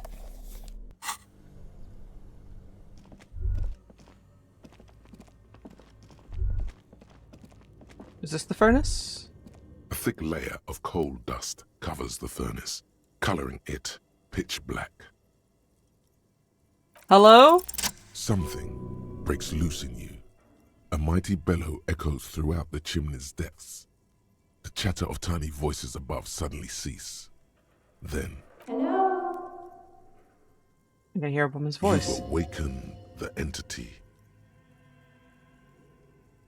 Hello, are you there? Speak to me. Hello? Did you say anything?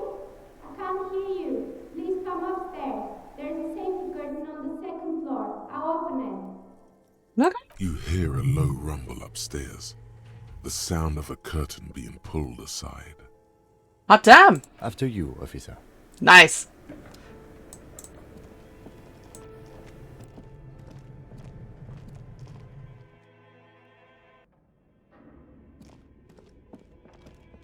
What floor are we on now?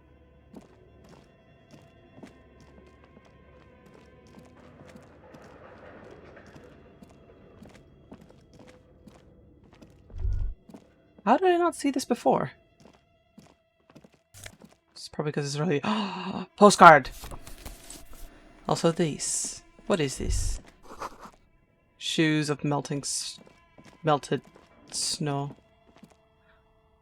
Oh, hi?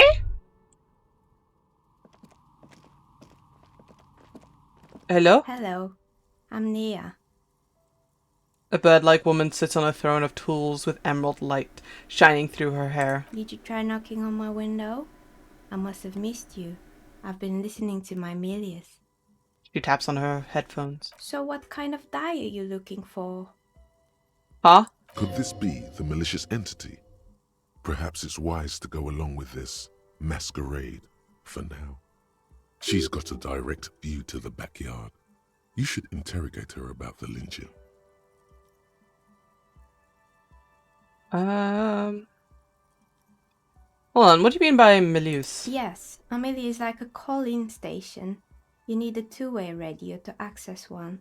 That's why I have these. He pats the headphones on the table. Mostly, they just teach you to swear in different languages. But some of the stations can be quite interesting. I was so absorbed, I must have missed you knocking. Why are you asking me about the dice? I'm a novelty dice maker. Oh. Tell me the name of your role-playing system and I'll make the die you need. That's why you're here, yes? Aww. Role-playing games? You know the one made by Fortress Accident. Does that count?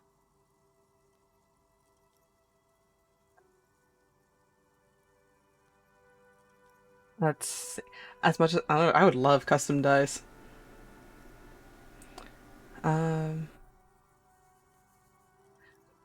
Squints my eyes mysteriously. Answers? How strange. These days people only come to me for dice and role-playing games. I'm not sure how helpful I'll be, but go ahead and ask. The walls around her are covered with rows of precious stones and minerals. It almost looks as if the stones and dice are a natural part of the room, growing out of the shelves like stalagmites. No falsehoods are present. She's a novelty dice maker and doesn't have anything to hide. Ask what you need. So, I'm gonna get right to the point. What do you know about the man who was lynched behind the whirling in rags? Nothing really. Oh. I didn't know him. Who cares about the dead body? We might be dealing with a malignant entity here. We're getting to it. The lieutenant looks at his notebook. Then, the woman under the large window. Your window looks directly onto the courtyard. You're saying you didn't see or hear anything unusual last Sunday evening? I'm sorry, detective, but as you know, I usually have my headphones on when I'm working. It shuts out most of the daily ruckus behind my window. And you never took your eyes off your work to look out of the window? I might have, but in this case, all I would have seen is my own reflection staring back from the darkness. It's light here, but dark in the yard at night. It's really hard to make anything out in the yard when it's dark outside. Besides, I rarely get up to look out the window when I'm in the zone. What do you mean by the daily ruckus, anyway? Well, there's always something going on in the Whirling's backyard. She stops and try and come up with an example. During daytime, there are usually those kids. And lately, I've been seeing a lot of drunk workers hanging about. Must be because of the strike. She's heard of the murder, but did not see it, sire. But I never saw anyone during that fateful Sunday night, I'm afraid. Do you often work Sunday nights? It's an odd profession, making dice for people. But I like it, and I prefer doing this to sitting at home. Oh. She nods. Anything else, officer? Hey, where are we anyway? What is this place? We're inside the chimney of an old central furnace. It's strange, I know. She looks at the ruddy bricks that make up the walls, even though they've been repainted there. There are still signs of coal black soot here and there. But when I arrived here, all the other rooms were taken, so I had to build myself a makeshift home. Besides, I don't really have to pay any rent here, so that's a plus. I like your style. Plaisance was right. There's an entity living in the chimney. You should ask her about the curse. Creative. I've heard this place is cursed. Did you know that people called it the doomed commercial area? I've heard the stories, but I don't think those stories are true.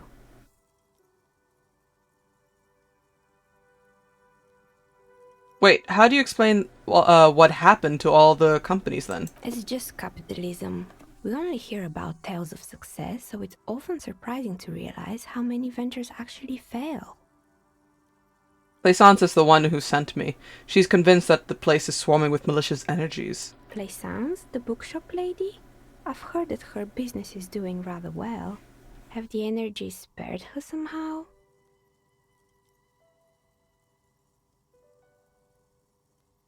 Actually, between you and me, I'm trying to adopt her daughter because she is not the best mom by making her daughter work to keep the company. There's a lot of gossip I'm going to tell you about, lady. Listen. All right. But it's not just the bookstore that's still up and running. What about the whirling in rags? Some people say it's part of the building complex.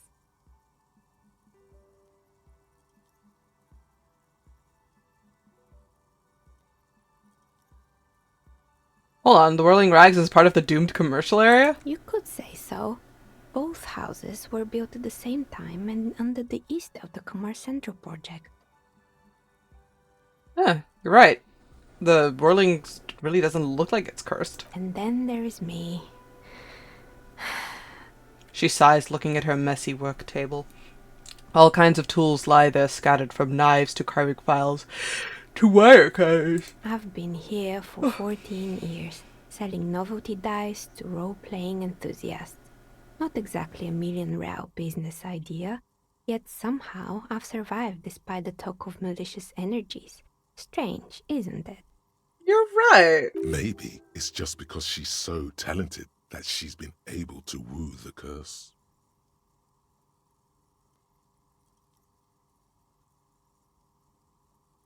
I'll be the first to admit that there are many inconsistencies with the so-called curse. The curse will get to you, I have no doubt about it. Now, I'm not going to tell her that.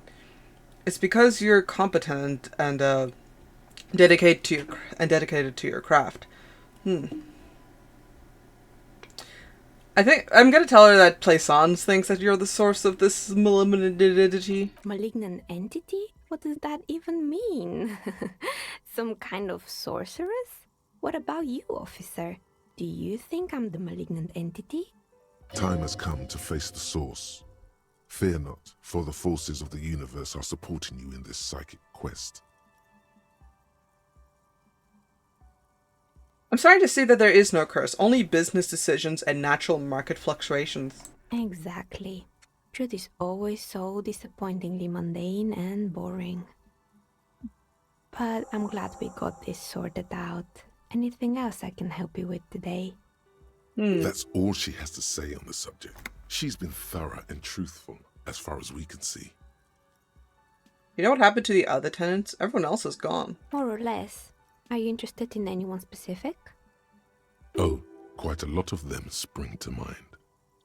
Oh yeah, there's a lot. Okay, so there used to be a hair salon here, right? Yes, I think it was called Androgynous Orlando or something similar. They weren't a big hit around here. Turns out that working class men don't like genderless haircuts. They're scared of that word. Oh my god, what a bunch of piss babies. A bit of experimenting every now and then isn't bad.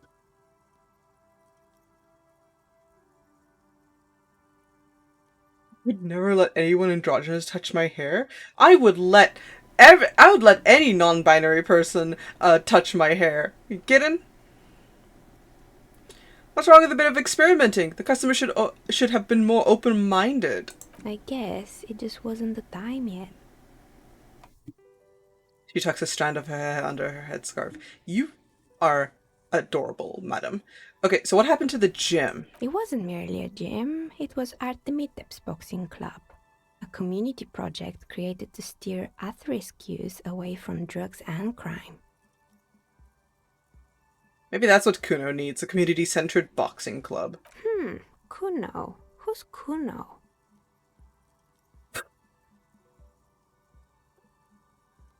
Indeed, who is Kuno? Your guess is as good as mine. Kuno's a little shit, that's who he is.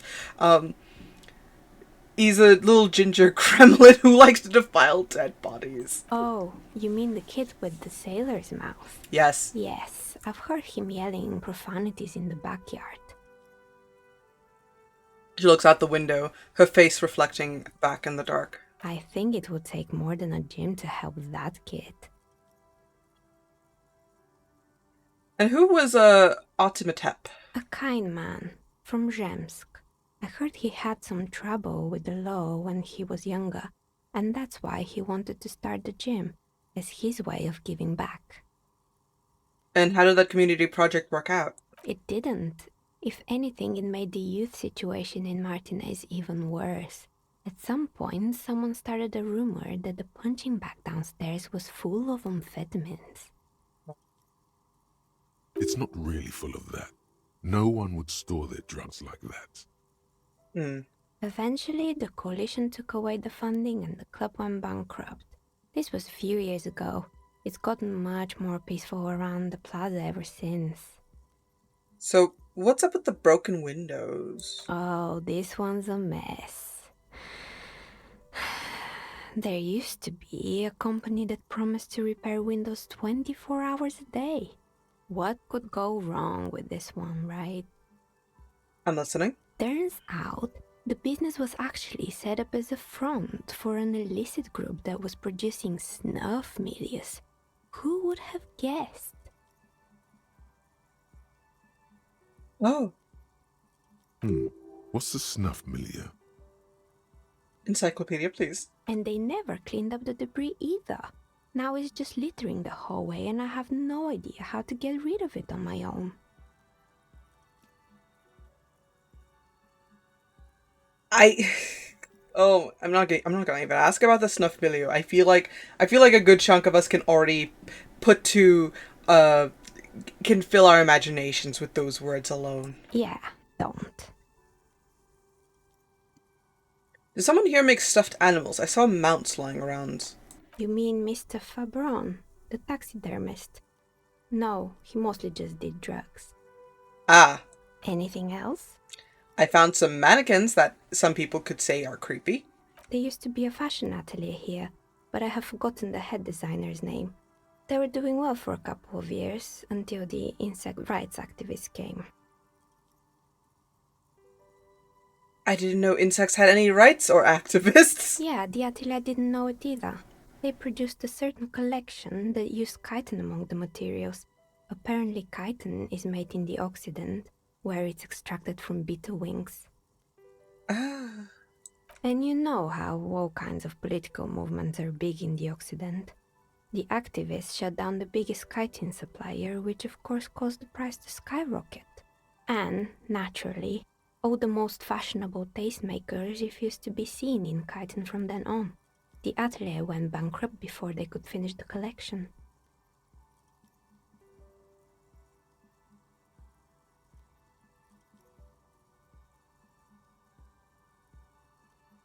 Huh.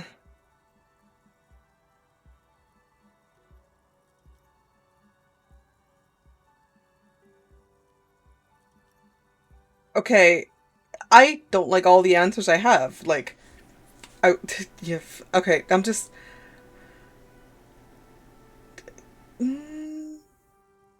But insects don't have any brains or feelings, or...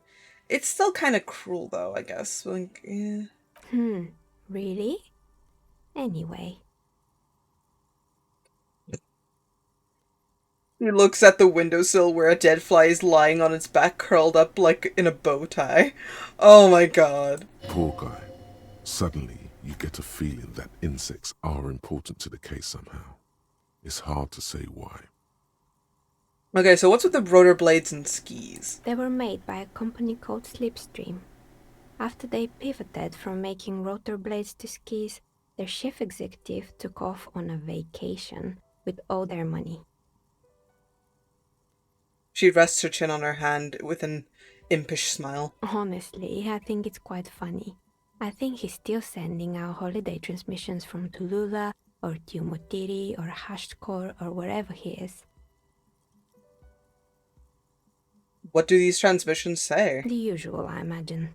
That he's been thinking up all kinds of new business plans and can't wait to get started on them just as soon as he returns. Her smile widens before she sees the lieutenant's face behind you. Men like that are a curse. The lieutenant is stern. Sure, but Slipstream is history now.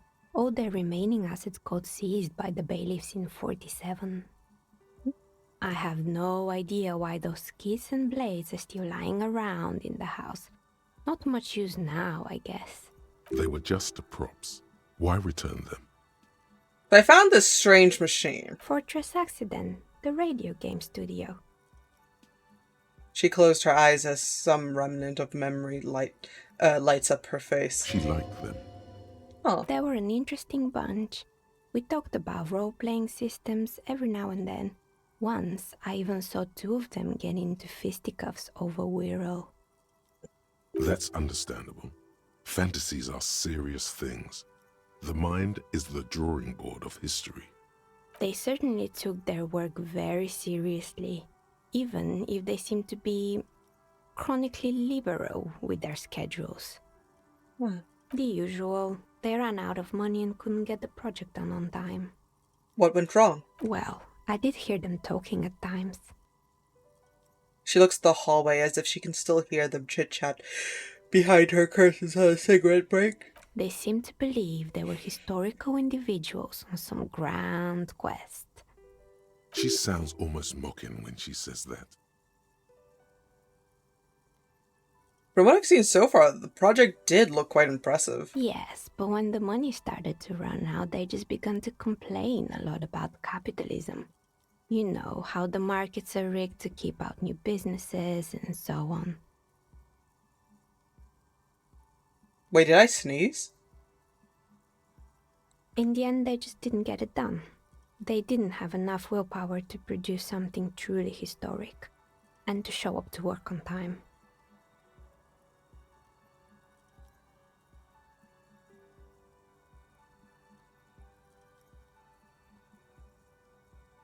It's too bad. I would have supported them. The project looked great. Not the wisest decision. You would have lost all your savings. Oh, okay, I can understand, but like, I don't think I need to get bless you'd for when I'm yawning. I just yawn because it's like, I'm just so relaxed right now. The dice is black and filled with little silvery flakes, like snowfall. Oh yeah, she tossed a pair of dice on the table. One of them stops near the edge of the metallic desk. Anything else?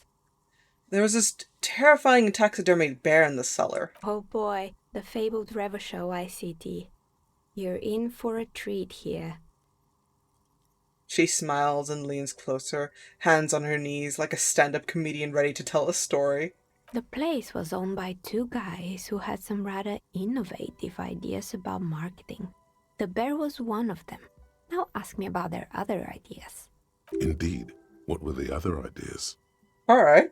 What about the other ideas? There was really just one.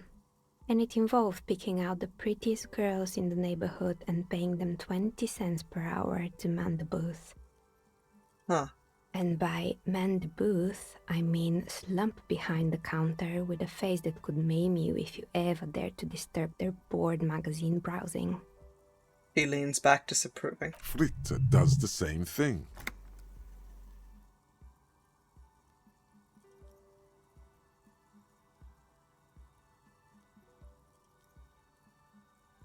Girl, just like that, she works in Frit as a cashier and she's not particularly friendly.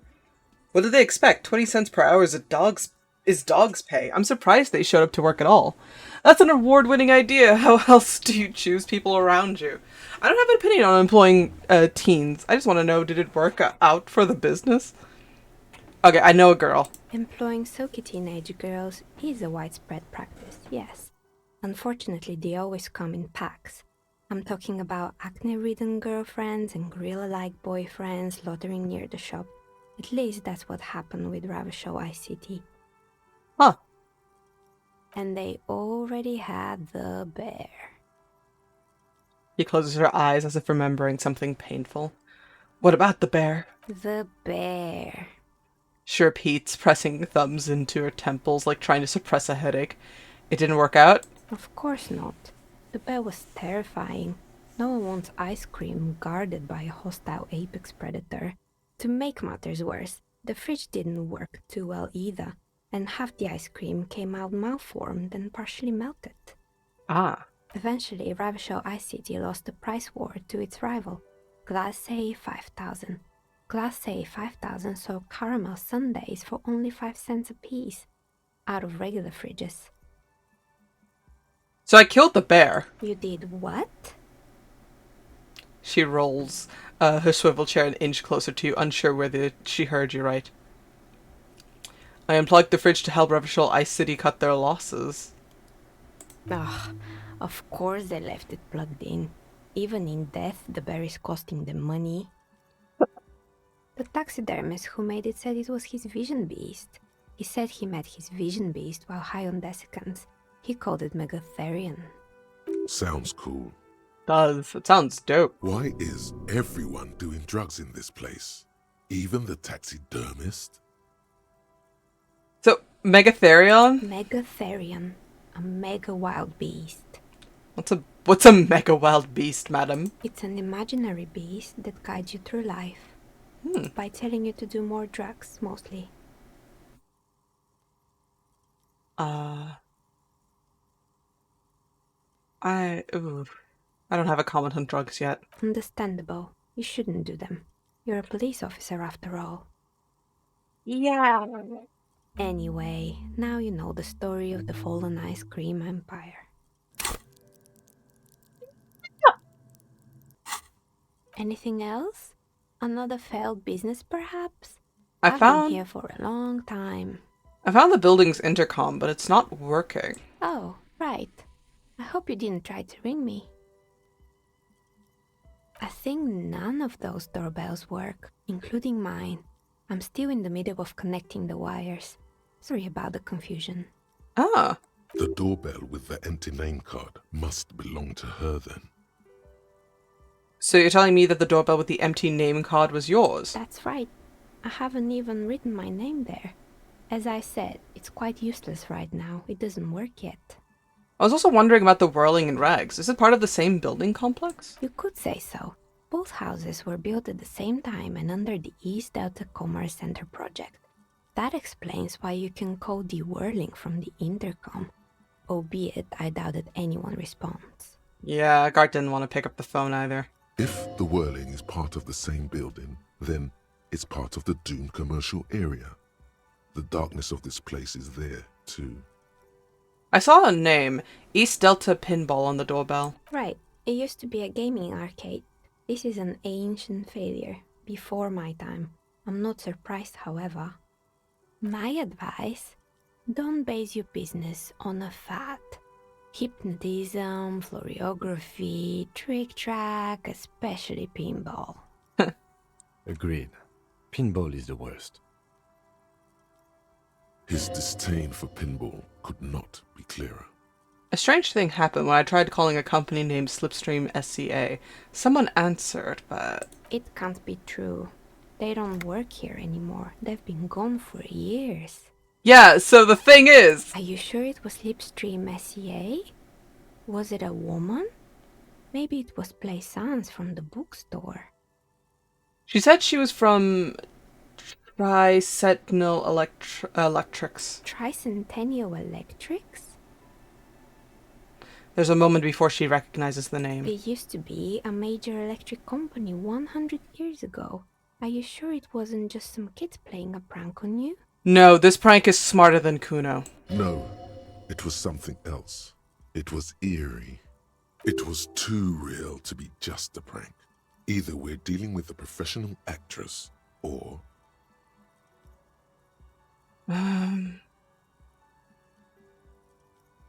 No, it was something else. Something eerie. Pranks can be eerie.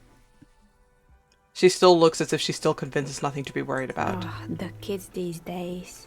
We were just one of them, and now they're terrorizing us. No solidarity.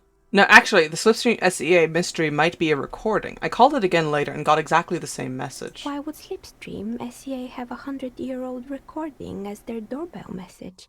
Doesn't make any sense. I'm still convinced it was nothing more than some elaborate prank. Oh boy. My money is on electrical anomaly. I've heard of these, especially in an old building like this. Kim, you will put your faith in me. I have more questions about the building. Sure, I'm listening. About the intercom? I'm pretty sure it still doesn't work, but sure. What do you want to know? Sure, I'm listening. Actually, I had other questions. Good. I hope it clarified things a bit. What else? I think that's all for now, actually.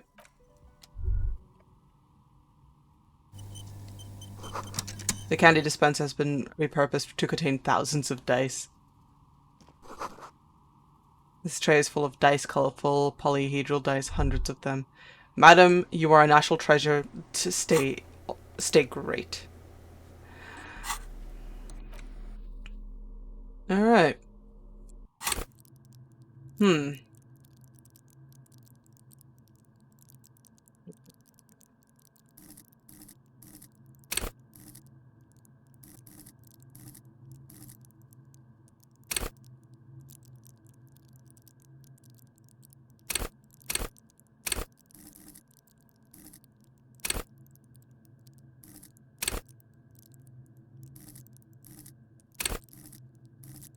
Do I put a skill in a physical instrument and try to punch that guy one more time, but then it's not gonna... Wait. If I quickly look at my map to see everything right now. Okay. It's legendary.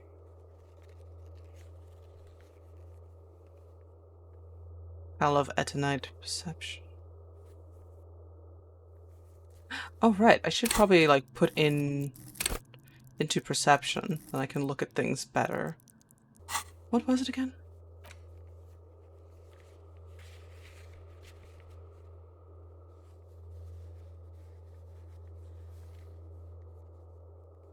Oh, there's so many things I could put in points.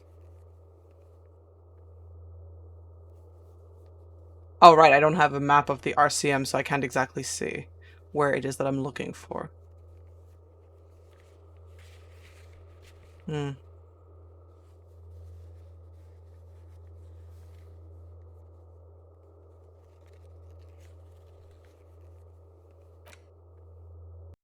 I'll put that point in, like, in the morning, most likely.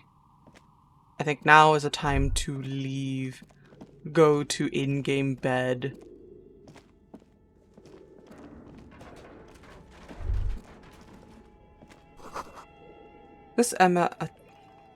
Is this Emma's atelier?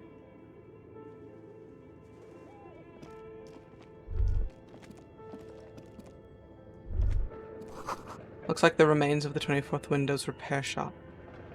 Spooky this place is. And very clearly I am getting lost the more I travel around. Ah, I found the near exit.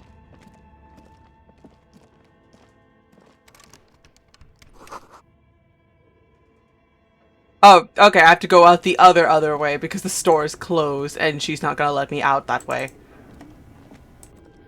Otherwise, Kim, how do you feel about sleeping in a funny basement area, huh?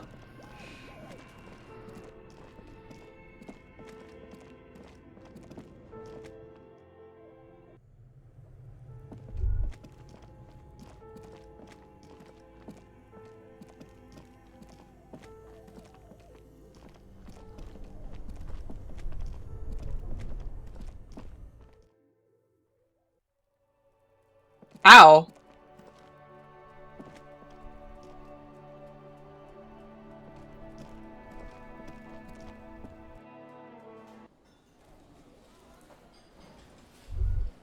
Is this the sleeping guy?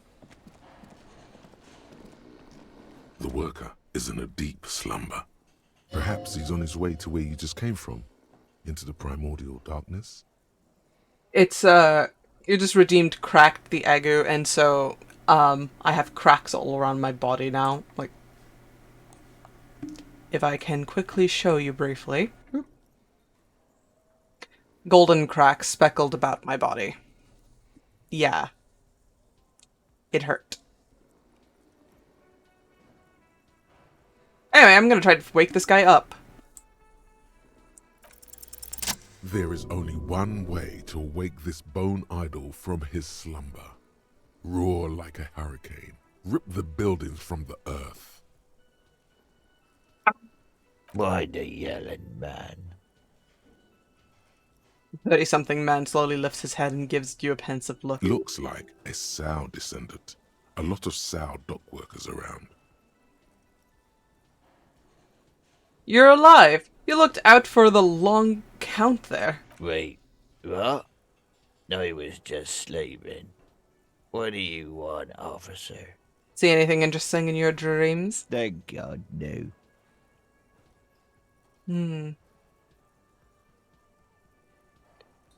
Was it a fathomless darkness into which we ought to be deferred like corpses to a mausoleum? The worker stares at you, his eyes dry from sleep.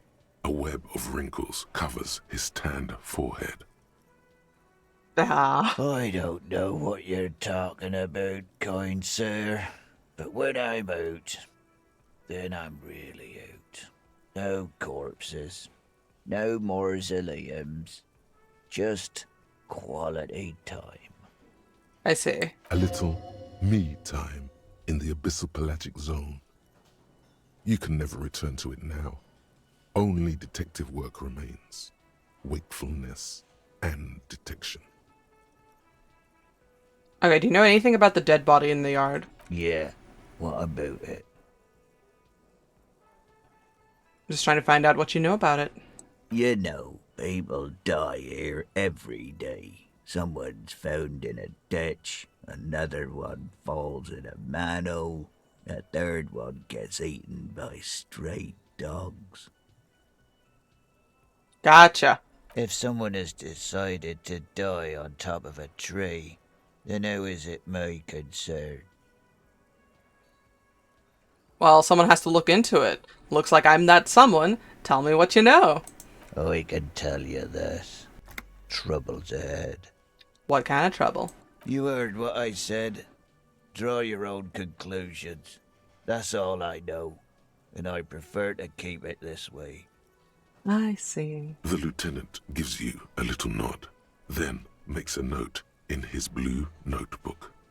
So Union people think he was a killer, he thinks. Even sleepy hair.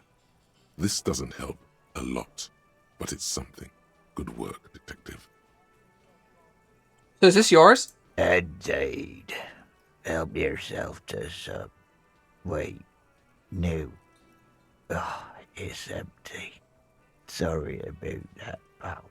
It's okay, it's okay. Tell me about Wild Pines. It seems you have that written on your overalls. That's the name of my employer. I work in logistics. Really? He doesn't sound too enthusiastic about this. What's going on? Wait, how's that going? How's it going?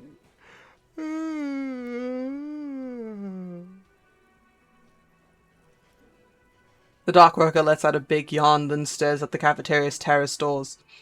Some fingerprints glisten on the glass. Haven't you noticed what's going on outside? Yeah, it's a madhouse, am I right? Am I right? Good. Then you understand the gist of it. We would all be better off without the employers and their employment. For one, I could get some goddamn shut-eye. Right to sleep, I say. Why are you sleeping here while the others are out striking? Nate got it. Majoret's got it. He's guarding the gate. I'm just getting some sleep. Or was. Who's behind organizing the strike, if you know? We are. The workers. The union. We know what we need. What's right for us. You mean there's no leader? Okay. I guess there's also Everard. He's in charge of the union. He's smart. Knows how to negotiate. He's got our back.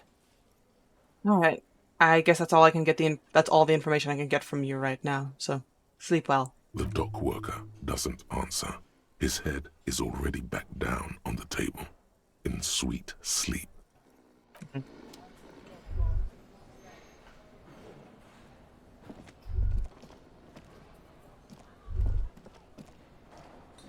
Yeah. I think now's a good time to just go to bed.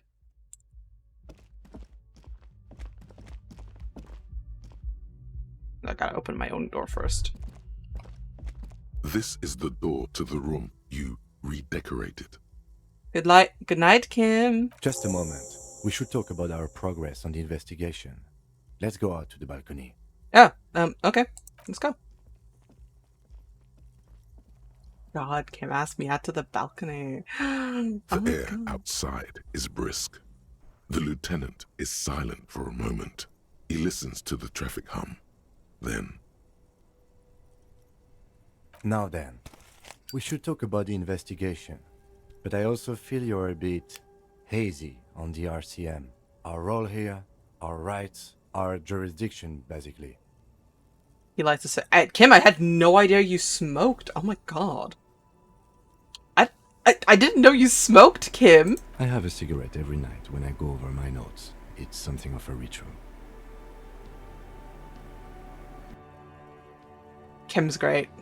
Oh man, he looks so devastatingly cool with that cigarette. I think I might want to pick up smoking. Do you have any cigarettes? I apologize, but I only brought one with me.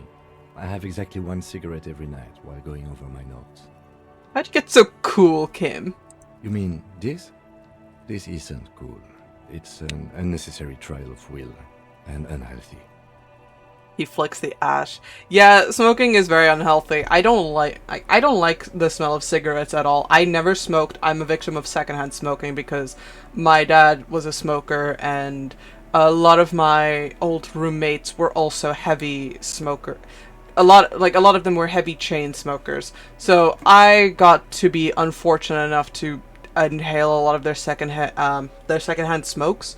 I hate it. I hate the smell of it. The smell of the ash, it's awful.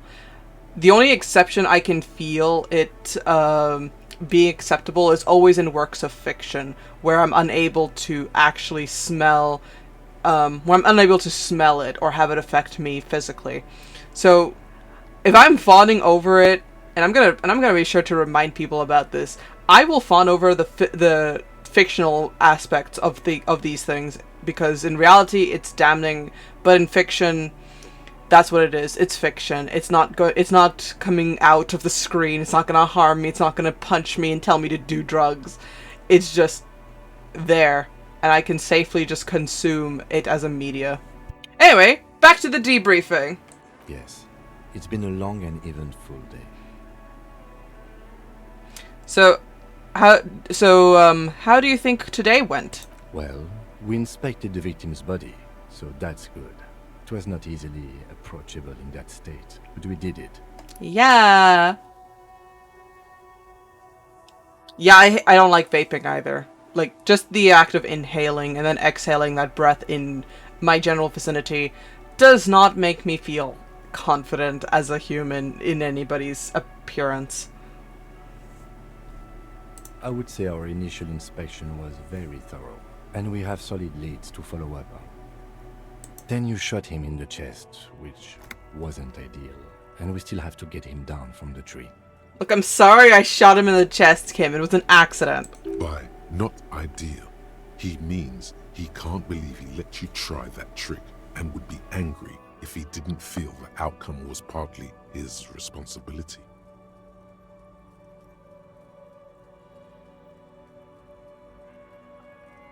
I still can't believe I missed that shot. Being sober tends to help with precision. But moving on to the interviews. Uh-huh. We weren't able to find the union leader, Everard Clare, much less interview him. So that's on the to-do list for tomorrow. Gotcha. We talked to Joyce Messier, but didn't get any information from her. I have a feeling Joyce knows how dangerous the situation really is. We have to get her to talk to us. If Kim is emphasizing something this much, it really must be important. Alright. Above all, though, today was exhausting. What's with all the running? You run a lot. Is that a standard Precinct 41 practice? I just don't like to waste time. You know, my mind moves so fast. I try not... the rest has to try to keep up.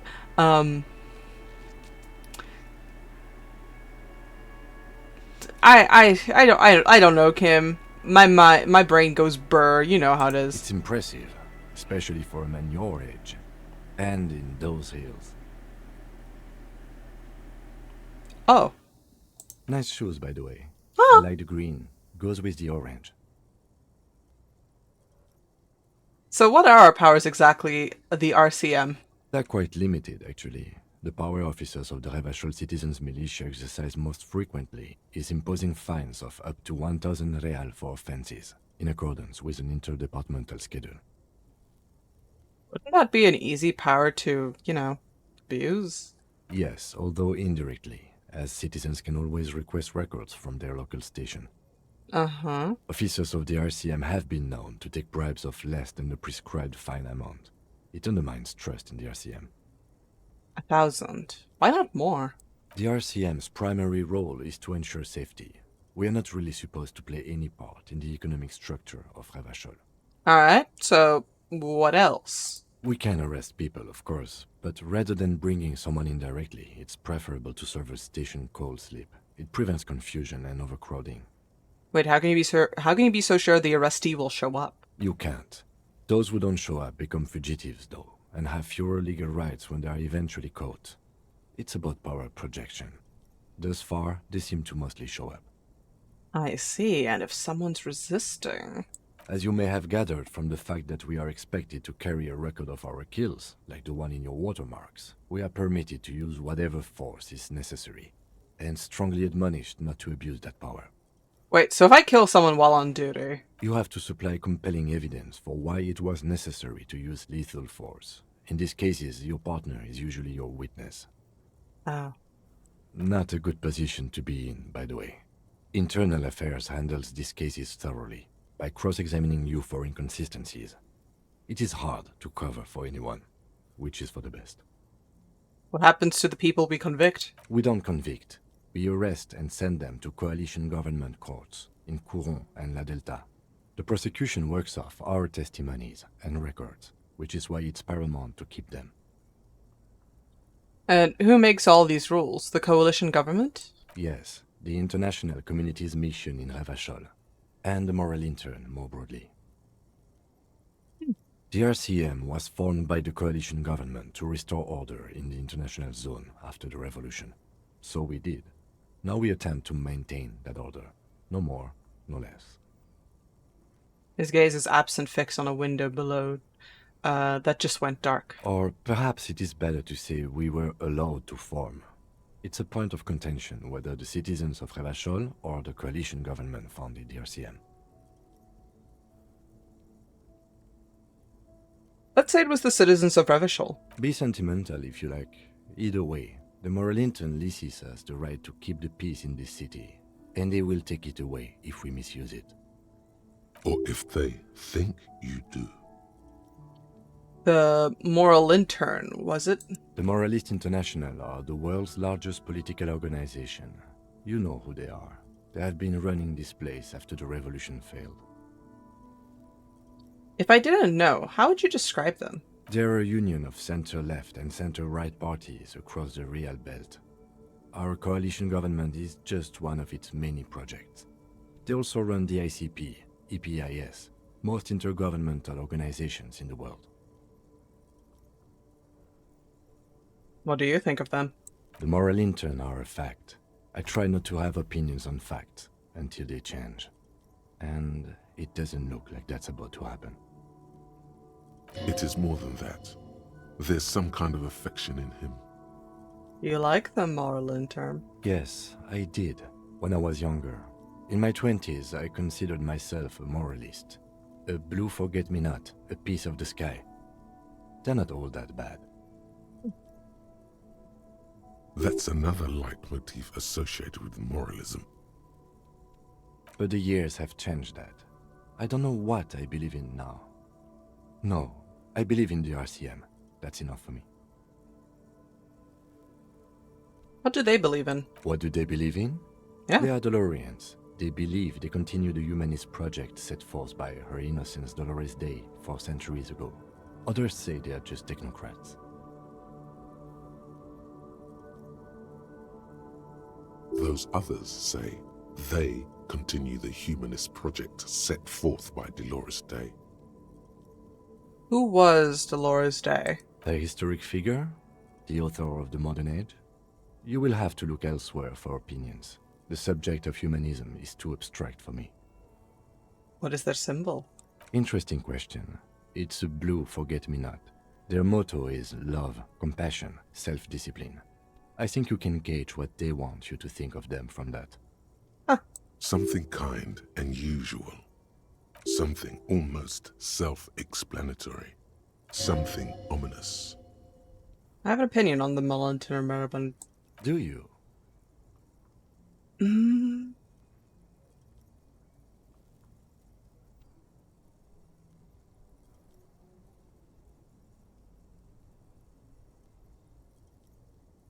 Okay, I have an opinion, I say, but I don't like these ones, and I want to get on Kim's goods. Actually, you know what? I don't have an opinion. Let's just forget about it. My kind of police officer. Say nothing and just look into the night. The dying lights of the city shimmer below. Slowly, like luminous clouds, they pass on his lenses. The lieutenant looks at his slim cigarette, contemplating the next drag. I don't know anything about the IRS, and I am definitely going to be fearful about that since I'm going to have to interact with them in the following year. This soldier is the highlight of the day for me, he thinks. This little stick right here. An aerostatic passes overhead, the whiskers of its floodlights on the ground below. Kitsuragi's glasses light up as he looks to the sky. 2 glowing circles. They really don't like us here. And the mouth on that kid, Kuno. It's different in land, in Jamrock and the GRIH. He pulls on the cigarette. Why are they like this? It's our fault for leaving this place to the dogs, to the union, to the company. Not daring to come here more often. This place has fallen between the cracks, the jurisdictions of our 2 precincts. And Jamrock and the Gra? We run this city. West of the river is RCM land. He looks at the dark silhouette of the equestrian monument cutting into the giant night sky. It's incredibly hard. Human beings are... But we are in control, and it's worth it. The organization works. Our systems work. If they didn't, the city would disintegrate. I hope our investigation will help improve the situation here. At least do some good. Me too. But I wouldn't count on any drastic changes in our lifetimes. Thank you for this. Yeah, it's getting very cold now. Let's go. I love you. I mean, what?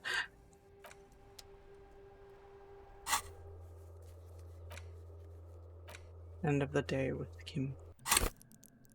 End of the day with Kim. Gonna put the flashlight down. Alrighty then. Oh, you want to talk? I love you. We should think about calling it a day, maybe. The nights are still miserably cold this time of year. Yes, my hostel room calls. We can pick up where we left off tomorrow morning. Yeah, okay, Kim. And thank you for the love, sleepy boy.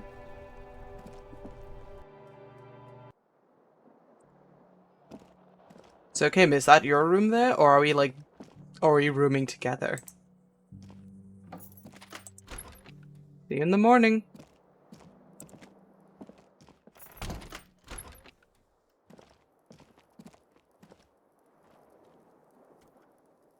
He is my neighbor! Aww. The bed is cold and not particularly inviting, but it's yours. It is The mine. sheets look awful. Yeah, they do. I'm gonna crawl in. The sheets feel at once coarse and clammy against your skin.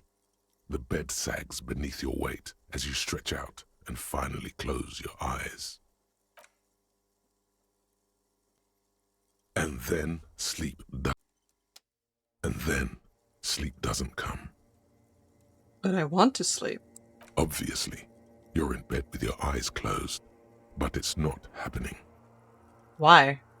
Maybe it's the bed's fault. Roll over. I'm gonna roll over to the other side. It's a little better. Colors, scenes, and half-formed phrases still litter your mind. Part of you is still trying to solve the case, isn't it? Who killed him? Who? Something to do with, what was it that the lieutenant said? Union? And it's gone again. Your thoughts lost between the slowing brain waves. No more thoughts. Fall asleep now. Your breathing steadies. A great silence washes over you until your eyelids twitch in your sleep and images start forming.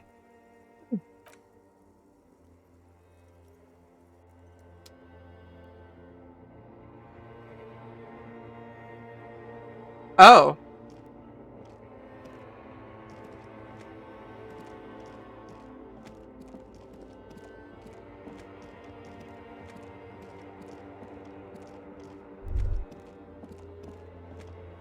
Oh, that's me!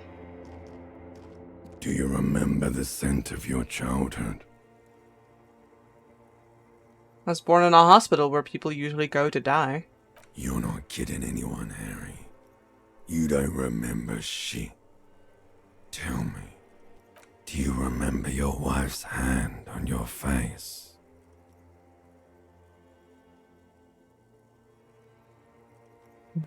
I'm not answering before you tell me who you are. You said who? I left. I was left. I was left? That's right, funky baby. And you just stood there. One hand on the bottle and the other on your dick. Watching her go. Let it all be dragged away from you. Tell me, where are your friends? Human beings have friends, Harry boy. Where the hell are yours? I can get it all back. No, it's gone. 3 times gone and never coming back. You failed. You failed me. You failed Elysium. I've seen you before. No, you haven't. You're just sleep talking. And the act is wearing thin, too. The spots on the disco ball fade around you. You'll be back in those cold snakeskins in no time, sweating up the bed. Stinky boy. I can come back from this. You're not coming back from shit, thrashing around in that high conductivity state of yours, bumping into things and acting like a clown. Who are you kidding? I'm trying to solve this case. You're trying to what? I can't hear you. This is just a word dream now. Jumbled up garbage. The pictures are gone. The bed rises to meet you. A thin, sleep-like state. More glass than velvet, grinding in your head. So something is wrong. Sleep shouldn't be this bad, this dry, this unnourishing. There's something wrong with your thoughts. Some kind of new type of hangover. No. Oh yes, party boy, and it's worse than the one before. Just think of the shit you saw. Here it comes too, so soon already. A silent alarm goes off in your head like clockwork, barely let you sleep at all. Time to get those clothes on, Harry. Oh my god. Time to go to work in the shit factory.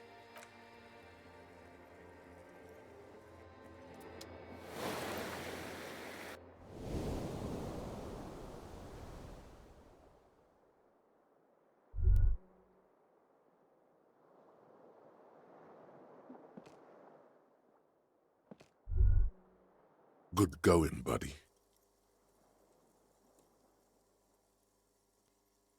Oh my god, what the hell was that? Oh, just a dream.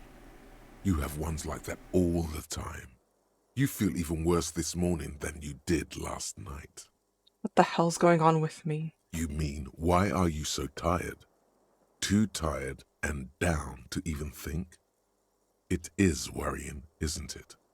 You can't be a detective like this. Detectives need to be able to think. Why is this happening? It's just that your heart has finally pumped all the speed out of your system, Buster. Time to get some more. You're too weak to say no now. Waking up is the worst part. Maybe somewhere down the line you could decline. Wait, what is speed? Speed is a potent central nervous system stimulant. It kept you propped up all day yesterday, despite your debilitating hangover. How else did you think you even got up from this floor? Willpower? It's power, man. It's professionalism. It makes you feel like you're young again and ready to detect. Ready to go to war against the world. No, I can take this. I'm not going to go looking for speed. Are you sure? Ready to live as this pathetic shell of yourself for days? Basically, a week?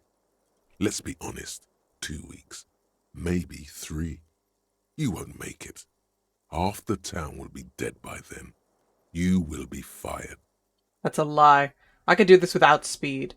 Half the town won't be dead. Suit yourself, slow, sad shell man. See how you do without your spark.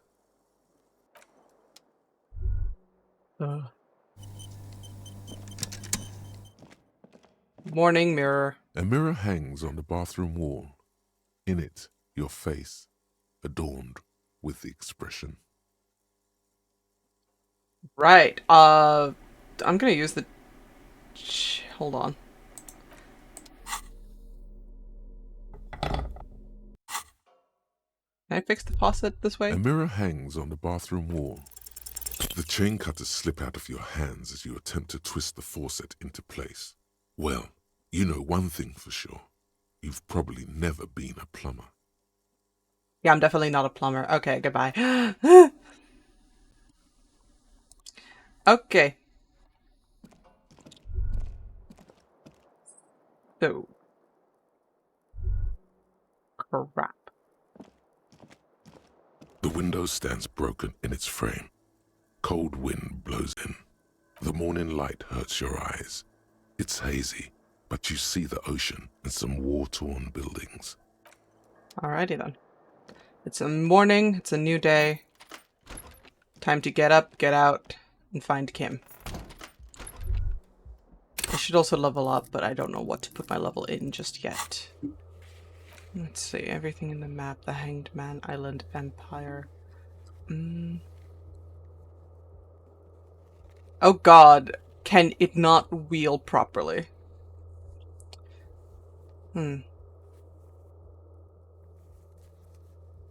Which would say more than just, like, who the people are and, like, all the stuff. If I put a point in the Inland Empire, then I could get something more from the body, but it's not going to help me get it down. I could put something into physical instrument, which might also help, but not really. But that's also just me thinking, oh yeah, I put a point into physical instrument. I could probably fight the muscle guy again. No. Okay, I can't knock on Kim. Morning, madam. Would you like to say morning to me too? The door is closed. Knock. Still no answer. Okay, I'm leaving. I'm too nervous to make her. I'm too nervous to talk to her right now. Oh, fancy.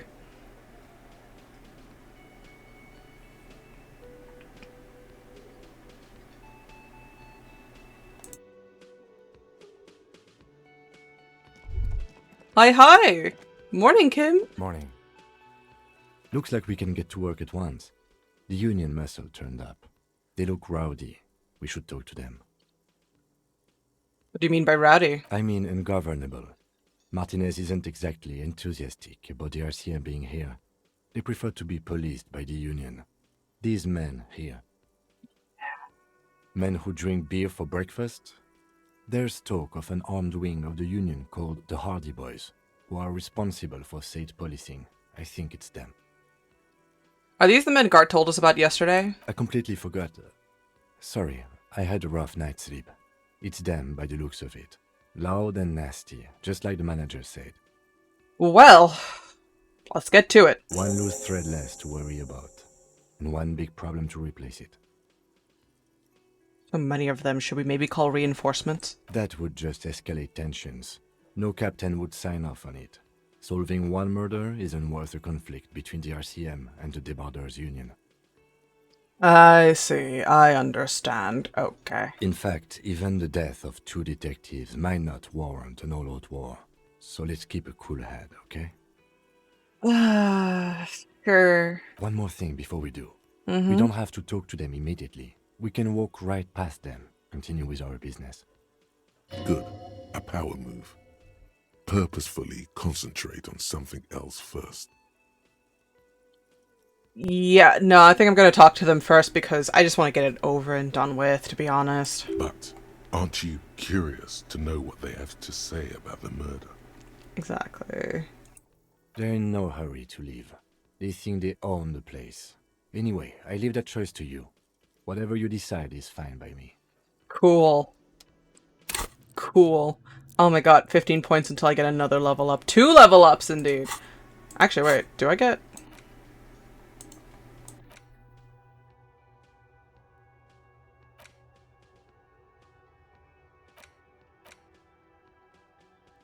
I have to spend skill points to unlock this shit?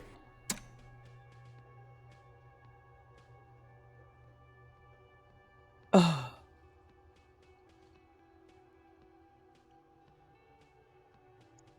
That's Mazovio Socio, and this is like a big thing with no big solution.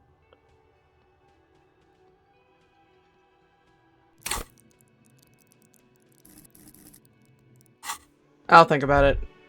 I'll think about it. Gart, morning! Sup, buddy? You still hate me? Can I help you? Yeah, bye, okay. Morning, madam! Just a moment. The old woman turns to the cafeteria manager. And there's no public phones nearby? The closest phone booth is down the coast. Sorry for the inconvenience, ma'am. It's fine, I understand. Thank you anyway. I'm glad to see you again, dear. Is everything okay, ma'am? Please don't trouble yourself about me, sweetie. I was just hoping to make a call, but the Whirling's phone line isn't working. Hey, I think we have a phone, don't we, Kim? The Union office probably has a phone, but I can't really get there. Or to the phone booth down the coast. And Gary's phone is dead too. Why do you need to use the phone anyway? To let the young woman who's house-sitting for us know that we may be delayed. Morel, my husband, and our friend Gary were supposed to get back by Monday night, but they're still missing, and I haven't heard from them. I was also hoping she'd heard from Morel. Oh. A little missing persons puzzle might just be the thing to take your mind off the hangover. Alright, I'll bite. Has your husband gone missing before? That's just it. This isn't like him at all. He always plans his expeditions so carefully. But you have more important things to worry about. She glances out the window towards the bay. More important than a missing expedition? I don't know. Expeditions often lead to something interesting. What is this expedition your husband was on? Just some field work, sweetie.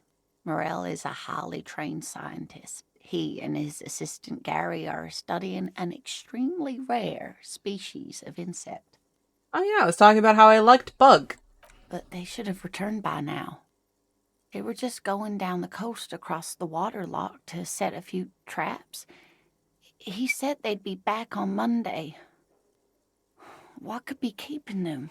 Wait, who's this Gary person? Do you trust him? Oh, sweetie, it's nothing like that. Yeah? Gary's as loyal as they come. I trust him with my husband's life any day. You mentioned traps. Could there be some problem with them? I doubt it, sweetie. The traps aren't big enough for humans to get caught in them. They're for the insect. Anyway. Do it. Find him. This will surely lead to a mystery with that extremely rare insect. Sounds tempting. Yes, please. Some science fiction is exactly what's needed right now. Spice up that vanilla murder investigation. Yeah, I'm gonna do that. Are you sure we have time to go chasing after bug hunters just now? I did suggest we play it cool, but... I've already given my word. I'm honor bound to uphold it, Kim. If you say so. He's into it! Oh, thank you, officers. Truly, I'll be right here if you come across any sign of Morel. Alright, that's all for now. I'll come back to you when the time hits right. Thank you.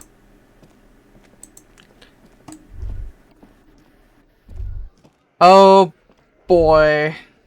It's time to talk to these funny guys. You see hawthorn bushes outside.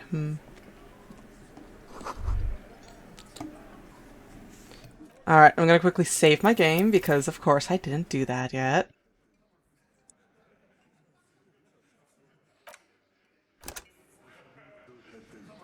Alright, so... Howdy, sir. Morning. Over here. She snaps her fingers.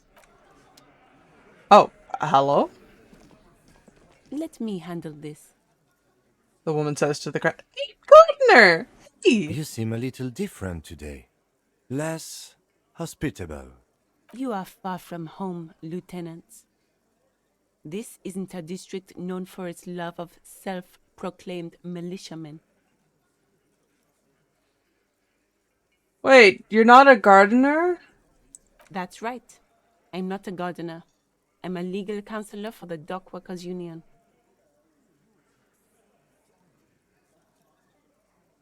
Alright, she did seem friendly when she was outside. Not a muscle moves in her face, but her eyes trace yours, stern and perceptive. Hey. You are looking for Titus Hardy, who you think has information on a murder the RCM is investigating. You want to interview him. He points to the man standing in the middle of the room. That's Titus. Talk to him. But know this.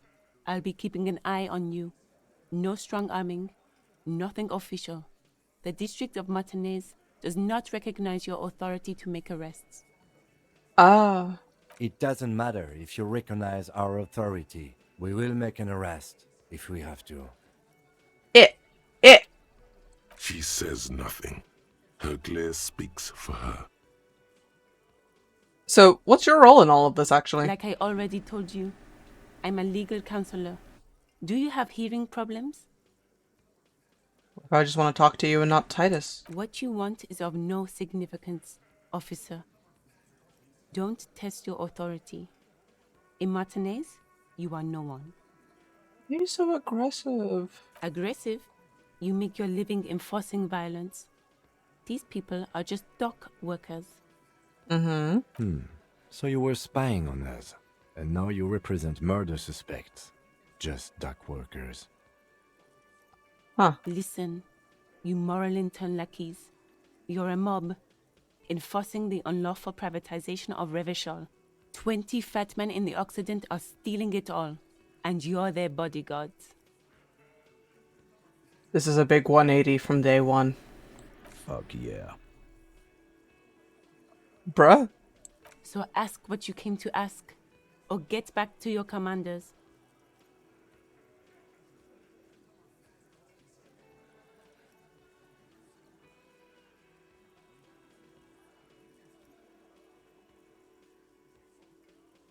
Okay, yeah, let's do that. Let's ask those questions. Let's.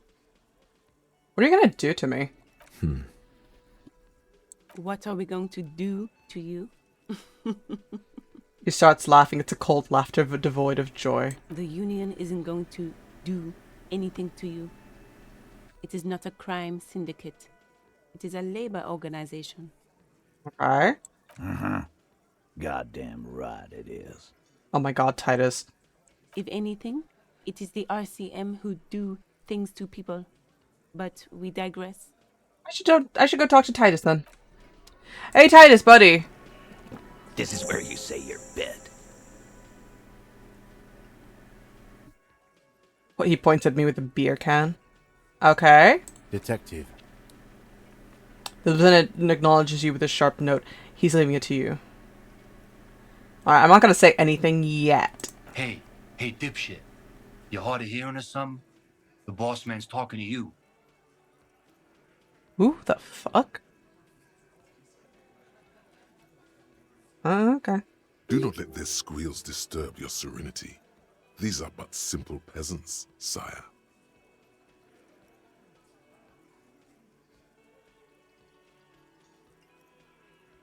Alright, we're gonna talk about the hanged man out back. Oh, this is about him. A real looker, that won't. Yeah? You're sure taking your time, waiting for him to get ripe and pretty for you, huh? Oh, he was a real pretty boy by now. Real hot stuff. Letting out that pretty boy smell. Time to go to work in the shit factory! I hate it here. Easy, boys. These janitors have a hell of a job cut out for them. I mean, I wouldn't go in there for $1 million. He slaps his forehead. You might want to start asking your questions now. It's not going to get better than this. Do a head count first. Connect these men to the tracks you saw in the yard. Chances are they're going to match. Starting from the right, boot size 44, blonde man, in his 30s, overbearingly masculine. Sitting on his right, standard working boots, size 45 or 46, eldest in the room, probably mid-50s, smoker, quiet. Across at the other table, hobnailed working boots, size 43, gang tattoos, Mesk or Sarah Mauritian, in his late 30s, early 40s. He spent his youth in VillainousEgg, a housing project in the Jamrock Quarter. There were incarcerations, hard to say what else. The ink is fading. And then, standard working boot, steel reinforced toes, size 46, the big dick, wide at the shoulders and lean at the hips, rugby cap, fingerless gloves, and numerous scars, a little under 40. The emblem on his vest says Rowing Club. A little patch below it reads T. Hardy, Captain. In the far corner, standard working boot, steel reinforced toes, size 44, 40-something, non-alcoholic beverage in hand. You squint. Is that a plectrum? What about the little guy? Size 41, with the light step. Not a child, after all. An older man with a rat face, mean, watery eyes, and 2 front teeth missing. In the middle, heaving and wheezing. Big guy. Boot size 46, deep marks. Probably carried the victim over. He, alone, is 130 kilos. Add the man in armor, and you could easily exceed 220. In conclusion, these 7 are the actors on the crime scene. The footprints were theirs, but there's a discrepancy. One of them is missing. The odd soul. Exactly. You've stood there for about 4 seconds, not saying anything. Hit them with questions. Where's the 8th Hardy? The fuck is with you, fella? So I found 8 sets of footprints, but there's only 7 of you. Where's the 8th Hardy boy? What are you talking about, madman? There's no 8th Hardy boy. There's 7 of us and we're all here. He's sizing me up. Or what? You want to be the 8th Hardy boy? We ain't hiring. Actually, boss, we've been talking and we think she could maybe... Shut the fuck up, Glenn! I do the talking here. Now what the fuck do you want, cop? It has to be good, if he won't let you pursue it. Looks like the lieutenant thinks so, too. So let me get this straight. There is an 8th Hardy boy. It's a she, and you don't like us talking about her? That's right. We're not talking about this. This is a private Hardy Boys matter. Nothing to do with your shit. End. He points at the lieutenant. You're not cops here. Don't go digging around if you don't want a bullet in the back of your head. I'm watching you. Boy, is that a threat? Good. We are all watching each other. Officer, your question. Yeah, so I do got questions. There's no point in pushing it further, he thinks. This is already a victory. We'll learn more about this 8th Hardy sooner or later. Oh my god, if I feel like if I ask this if I ask if he did it right out, he's gonna be like, are you serious? Laughing at me. And then Kim is gonna be like, did you just really ask him that right now? Like, no suave, no grace, like, fuck it. The pretty boy. You guys really love talking about that pretty boy. Funny. But my partner and I have a serious matter to discuss with you. Your boot prints are all over the scene. You mean these boots? He raises his worker boot, size 46, steel reinforced toe. Yes. We all got a pair. We wore them the night we took the pretty boy out back and hung him by the neck. Yeah, we did this. Together. All of us. Until he was dead. That's why our prints are all over the scene. This is way too easy. Goddamn right. No. These 7 honest men have equally come forth. They told you what happened, so that you don't waste any more of your time. All 7 together. They're diluting responsibility. It's an anti-arrest tactic.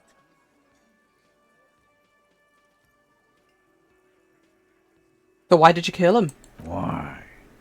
'Cause he was worthless mercenary scum. And he stepped out alive in my town. So he was a mercenary? That's it? And he stepped out alive. He repeats, jaw clamped shut like a vice. What kind of mercenary? The kind that shows up when you start a strike.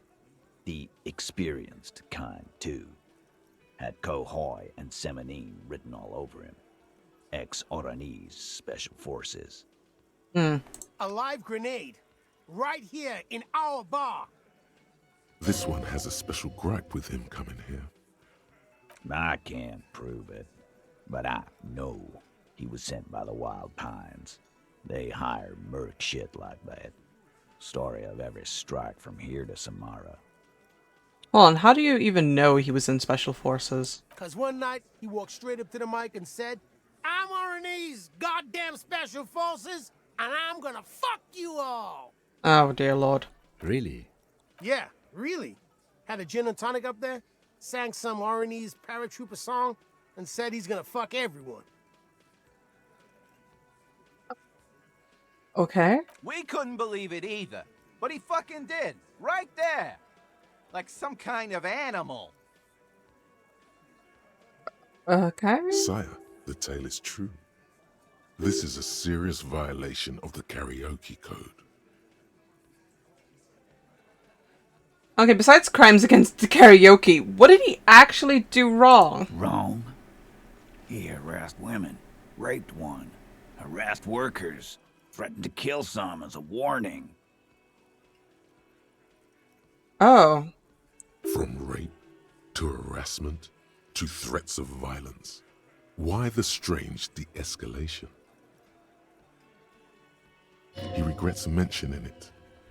Hopes you didn't notice. To kill us all, if we don't open the gates, if we don't let the scabs in, if we don't bend over. And that was before he started coming here. Yeah, he said it was his favorite joint now. Started coming here every night. Drinking, grabbing girls. Grabbed one of ours mid-karaoke, right there on the stage. He grabbed someone? Lieutenant's trying to make sense of the flood of information. Yeah, this girl's on the mic. A beautiful girl, young. Gets into the second verse of Lover Lake. The fucker grabs her legs, starts screaming. Show me your cunt! Why don't you show me your cunt? Then, he gets knocked on the head with a wine bottle. Doesn't even fall down. This is getting wilder and wilder and wilder. Oh my god. Was this the same girl who was sexually assaulted? Was it the same? Aren't you fucking listening? My man is talking to you. He took care of it. They got the girl out before anything else could happen. Uh-huh. Yeah, me and Eugene got her out. Aren't you fucking listening? He repeats like a parrot. There's something odd here. Very odd. Seems like they don't want to talk about that rape Titus mentioned. Why not? This is a serious allegation. Make them talk about it. Okay, but who did the actual deed? That's a very serious allegation here. No. You're not getting a name. That's a Martinez matter.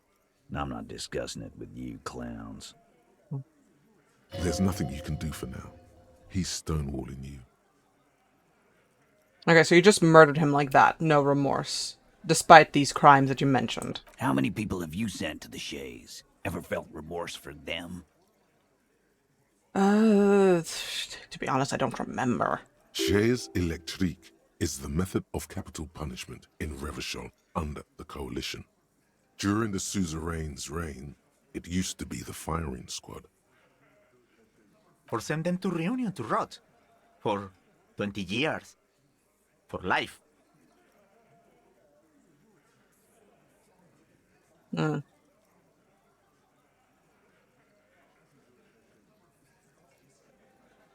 Look, I'm just doing my job, that's all. Oh, so you are just a simple, well-meaning man, eh? Ever been in solitary? Prison is a charter. That's what it is. He's clearly been in solitary confinement, and at a young age, nonetheless. So he's hanging a man, slowly, without breaking his neck. Who called the shots last night? That night. Are you deaf? There will be no singling anyone out. You can't arrest a Hardy Boy without arresting all Hardy Boys. Mm-hmm. Do you think you could do that? Do you think you could arrest them all? The shadow of a smirk passes her lips. She tilts her head. A trick question.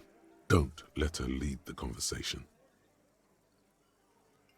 Okay, Titus, so seriously, who calls the shots around here? Who do you fucking think does?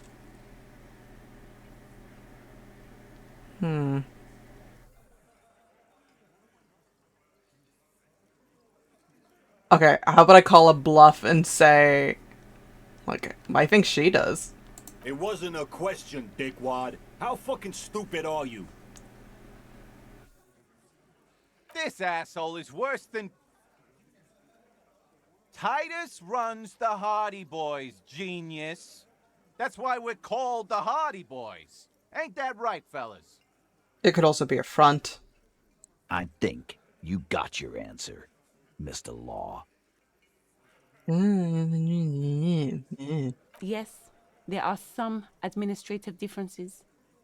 But on that night, they all acted as one man. When did this hanging incident occur? You don't have to keep answering his questions.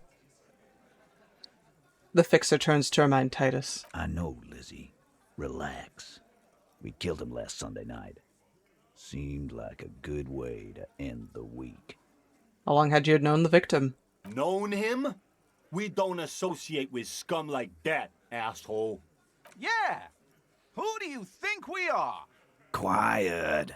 He came around about 3 weeks ago when that Pines cow first sailed into town. Happy? By the Pines cow, you mean Joyce Messier? The representative for White Pines? The same company you are striking against?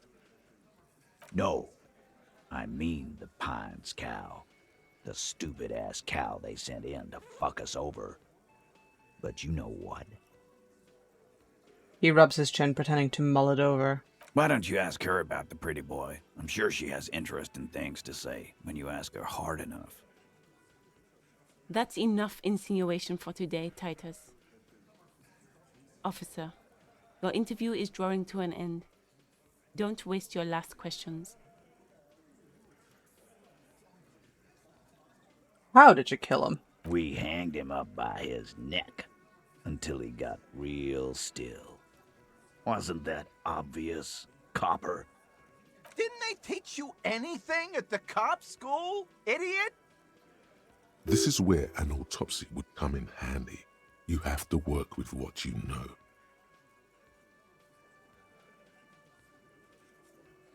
Did you muffle him? We haven't heard any reports of screams. Titus, you don't have to clarify anything.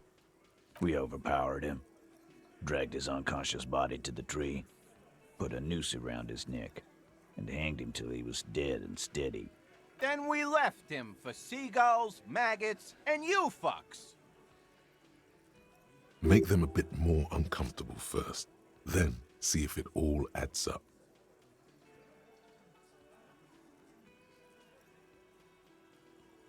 Wasn't he a trained killer from Orange's Special Forces? If yes, then how did you manage to overpower him?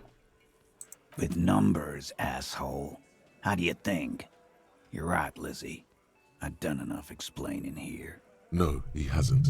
Not yet. Okay. The odds are very low here. And if I don't get it right...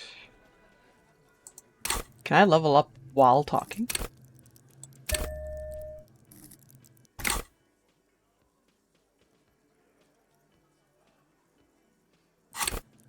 Can I level up my composure again? Okay, it's an even number, and I'm going to get... Actually, Ah! they're admirably, surprisingly composed. The entire room. Given how many questions you've lobbed their way. All of them. Maybe one of them is fidgeting, cracking under pressure. Well, this one. But he's always fidgeting, so don't get your hopes up. Nah. Where did this overpowering happen? Weren't you fucking listening? The fucker came to our bar. It happened right here. This one has a distinct style. He puts so much whiny emotion into everything he says, it's hard to see if he's lying. But he could be. Oh my god, I put too much points into my composure, and now I don't have any more points. Right, I have another question about the lynching. Like what, Copper?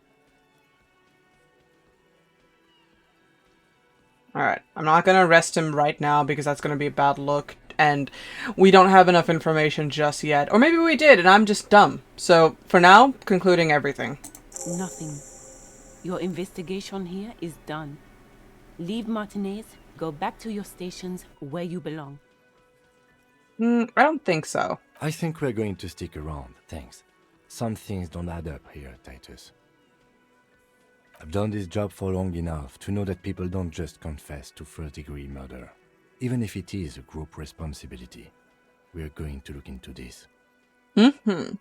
Good luck with that. You've heard everything a rent-a-cop is gonna hear from us, real law officials. You're lucky you didn't get a beating. Oh no, we're so lucky that you didn't beat us up.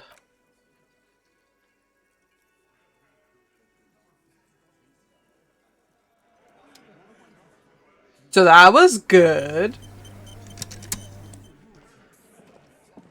Yeah. I can't believe you're not a gardener.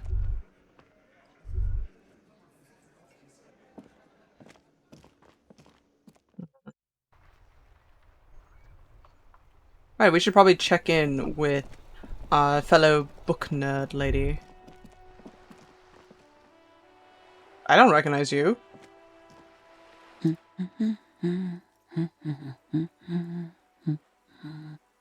A good one. Yes? Hello? She nods, her attention fully focused on reading. Me? Who are you? No one. I'm just a working class woman. Understood. She doesn't really want to be disturbed that much. Understood. If she's such a working class woman, why isn't she working? Shouldn't a working class woman be, I don't know, working? Not all the time. Right now I'm browsing books. Even a working class woman needs something to read. Good. It is. I'm a policeman. I know you are. Cool. Everyone can see that. The rectangles. Good then. Mm-hmm. Do you need the help of a policeman? What with? Maybe your husband? No, I'm not gonna. No, I can't assume she has a husband immediately. Maybe she has a husband. Maybe she's single. Maybe she's a lesbian. Actually, I'll let you read. I'll come back to you later. The woman before you nods and returns to her reading. Nice. Hey, child. So, I did it. What have you found? And also, do buy the books. There may be teachings in them. Okay, well, I'll think about it. But first, I talked to the entity. And her name is Neha, and she's a novelty dice maker. A novelty dice maker? Well, spit it out. Why does she need the dice? For some kind of sorcery? Sometimes they use the ankle bones of sheep. Look, ma'am. She's not a sorceress or some malicious entity. She's a businesswoman, like you. I don't understand. If it's not her, then where is the source of the doom? How did she explain the curse? The narrative she's built herself, it does need tearing down. Oh boy! I'm here to crush your dreams, ma'am. She's squeezing on the pendant too tight. A drop of blood in her palm. Just don't say you don't have any answer yet. The uncertainty is killing her. To hell with it. Perchance you ought to just lie, sire. Alright, so I could go truthful and say that there is no curse because there's just too many inconsistencies. She said it's just capitalism, bankruptcy is a quirk of our economic system. I could lie and say the source of the taxidermist's shop. He became involved in arts darker than taxidermy and brought the void spirits down upon this place. Honestly, I don't have an answer yet. There still leads to be followed like the strange radio computer thing. There's another entity more malignant pulling the strings of Martinez. Perhaps in my travels I will cross paths. Ma'am. There is no curse. There's a lot of inconsistencies with the curse going on. Too many inconsistencies. What kind of talk is that? Oh my god. Good luck persuading her. Some people can rationalize anything. First, you're one of the inconsistencies. I'm not doing as well as it looks like I am. I only have my Simonese wards to thank for the protection they provide. As I said, she's a novelty dice maker. Her business has been up and running for a long time now. Yes, because her business consists of the psychic leech that's been feeding the curse. Oh no. Oh my god. I see that you've fallen for her manipulation, Detective. The investigation is over. I just hope that you haven't made anything worse by going in there. Thank you for nothing. Please do buy some books or be on your way.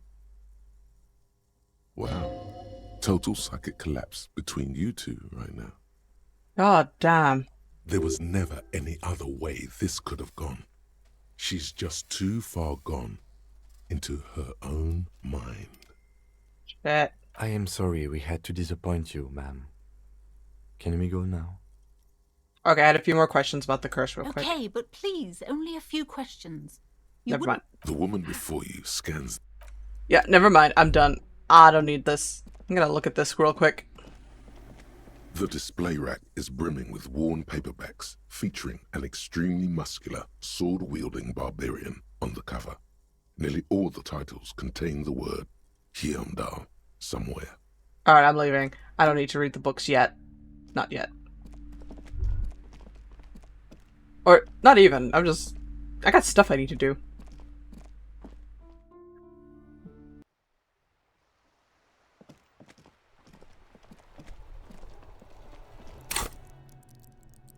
Ooh, 15 points until another level up.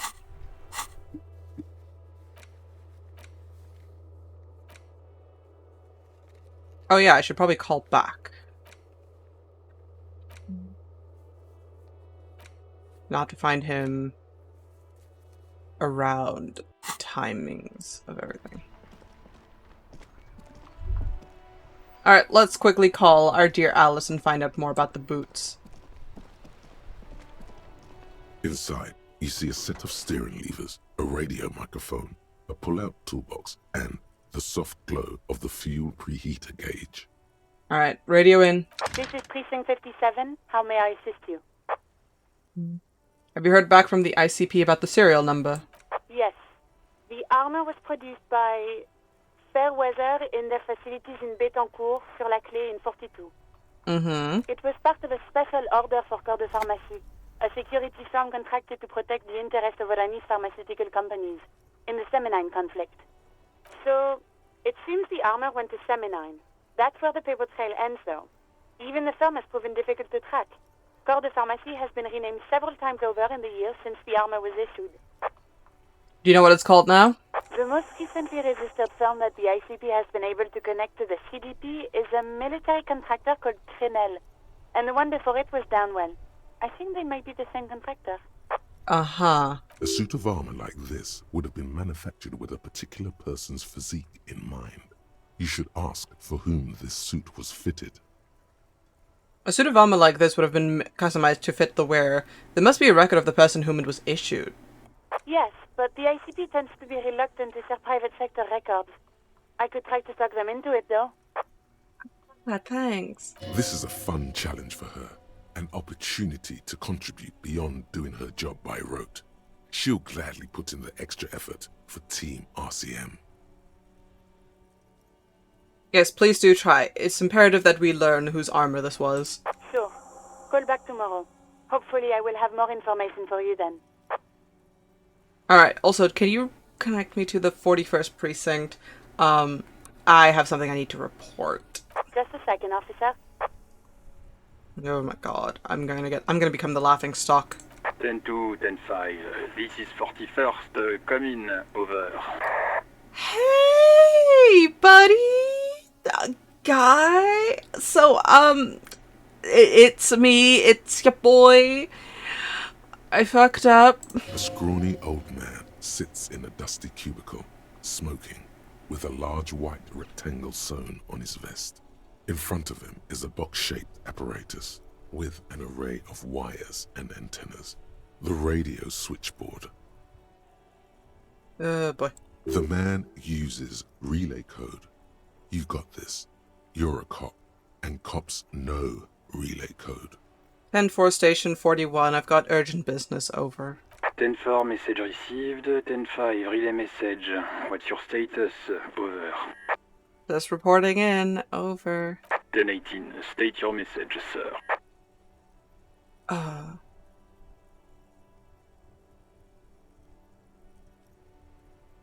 This might sound odd, but there's personal details I'd like to discuss. 10-4.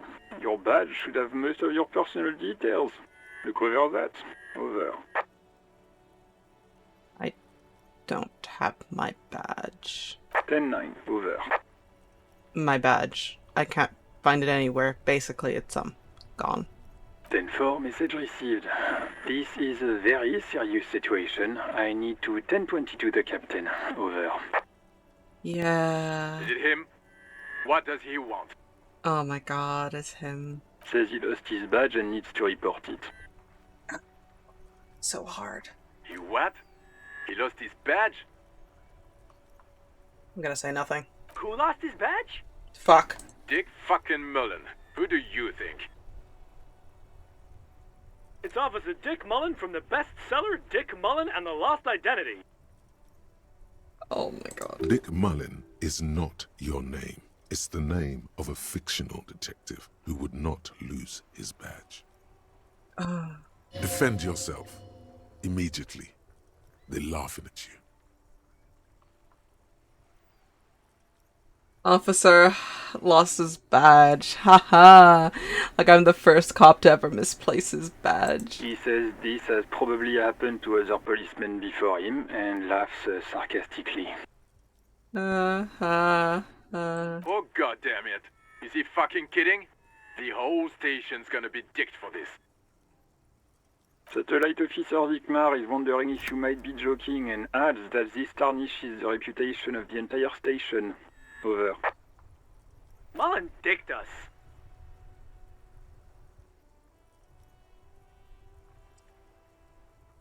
We just move on. I really want to get reported and done with it. 10-4, I hear you, officer. I'm just going to make a note here that you are in pursuit of your misplaced badge. Over. Thanks. Fuck me. Mac, come here. You've got to hear this. Dick Mullen lost his badge. I'm the laughing stock now. What's going on? Super Cop here lost his badge. He lost his what now? His badge. He lost his goddamn fucking badge. Yeah, they're calling me Dick Mullen, and they're just using all sorts of colorful language right now. Could y'all please just stop saying lost his badge for a moment? He asks you to please stop saying he lost his badge. They're gonna laugh at me even more. Why? Did he find it?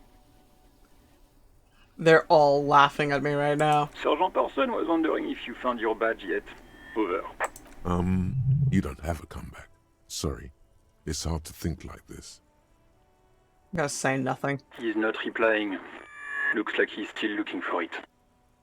I can hear the laughter in the background. Enough of this now. Can I have other things to discuss? 10-9, come again. I didn't get that.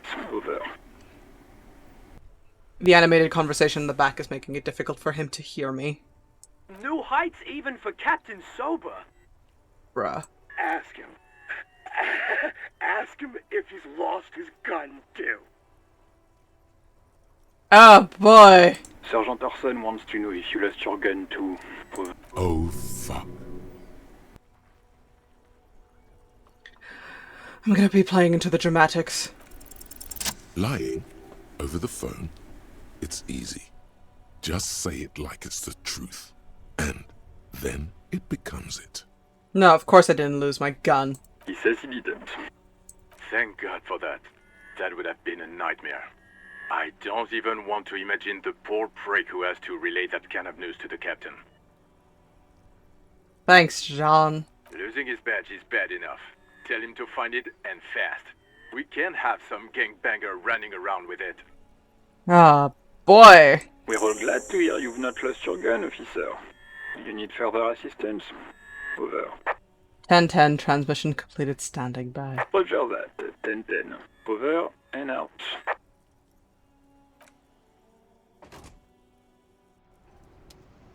Well, that's just fucking great. Call back Alice in a day. God fucking damn it. Gotta track my badge. Gotta track my gun. Gotta do so many things. And bruh. Hmm.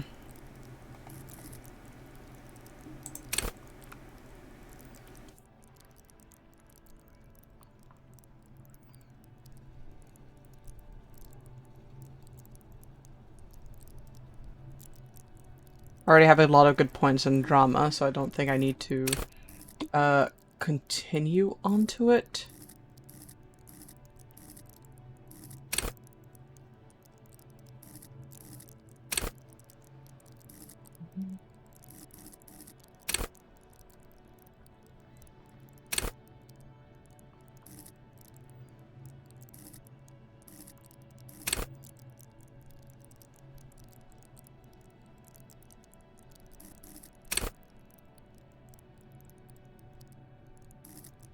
I could put another in empathy.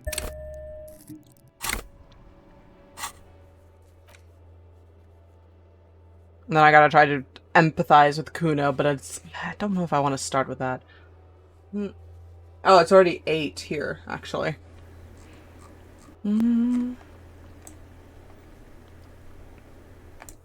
God damn, I can't do that. Lying is the best in different situations. It really depends. I try not to lie. I try not to lie at all, honestly.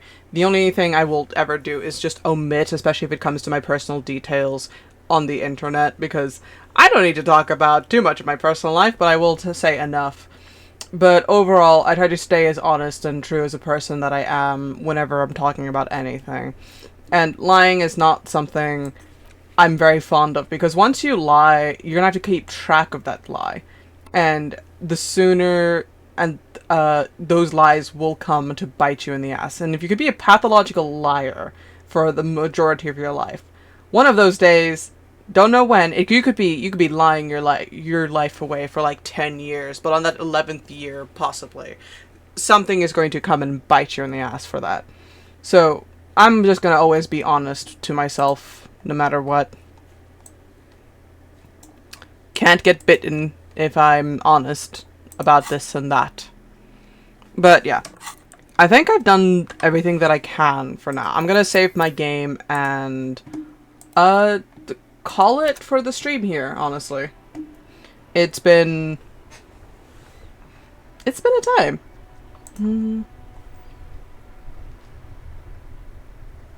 Ooh. I think I'm gonna return a favor because I see a certain Never is streaming right now. So we're gonna give Never a raid. We're gonna give him some love. Let's see, I did type it right. Yeah, I did. Alright, let's go give Never a hearty hello from us here. Oh, I probably should also put a raid message. Do we really want to say that? Okay, I'm going to change my raid message. We're just going to say Eggu raid. And then spam as many emotes as you want with it.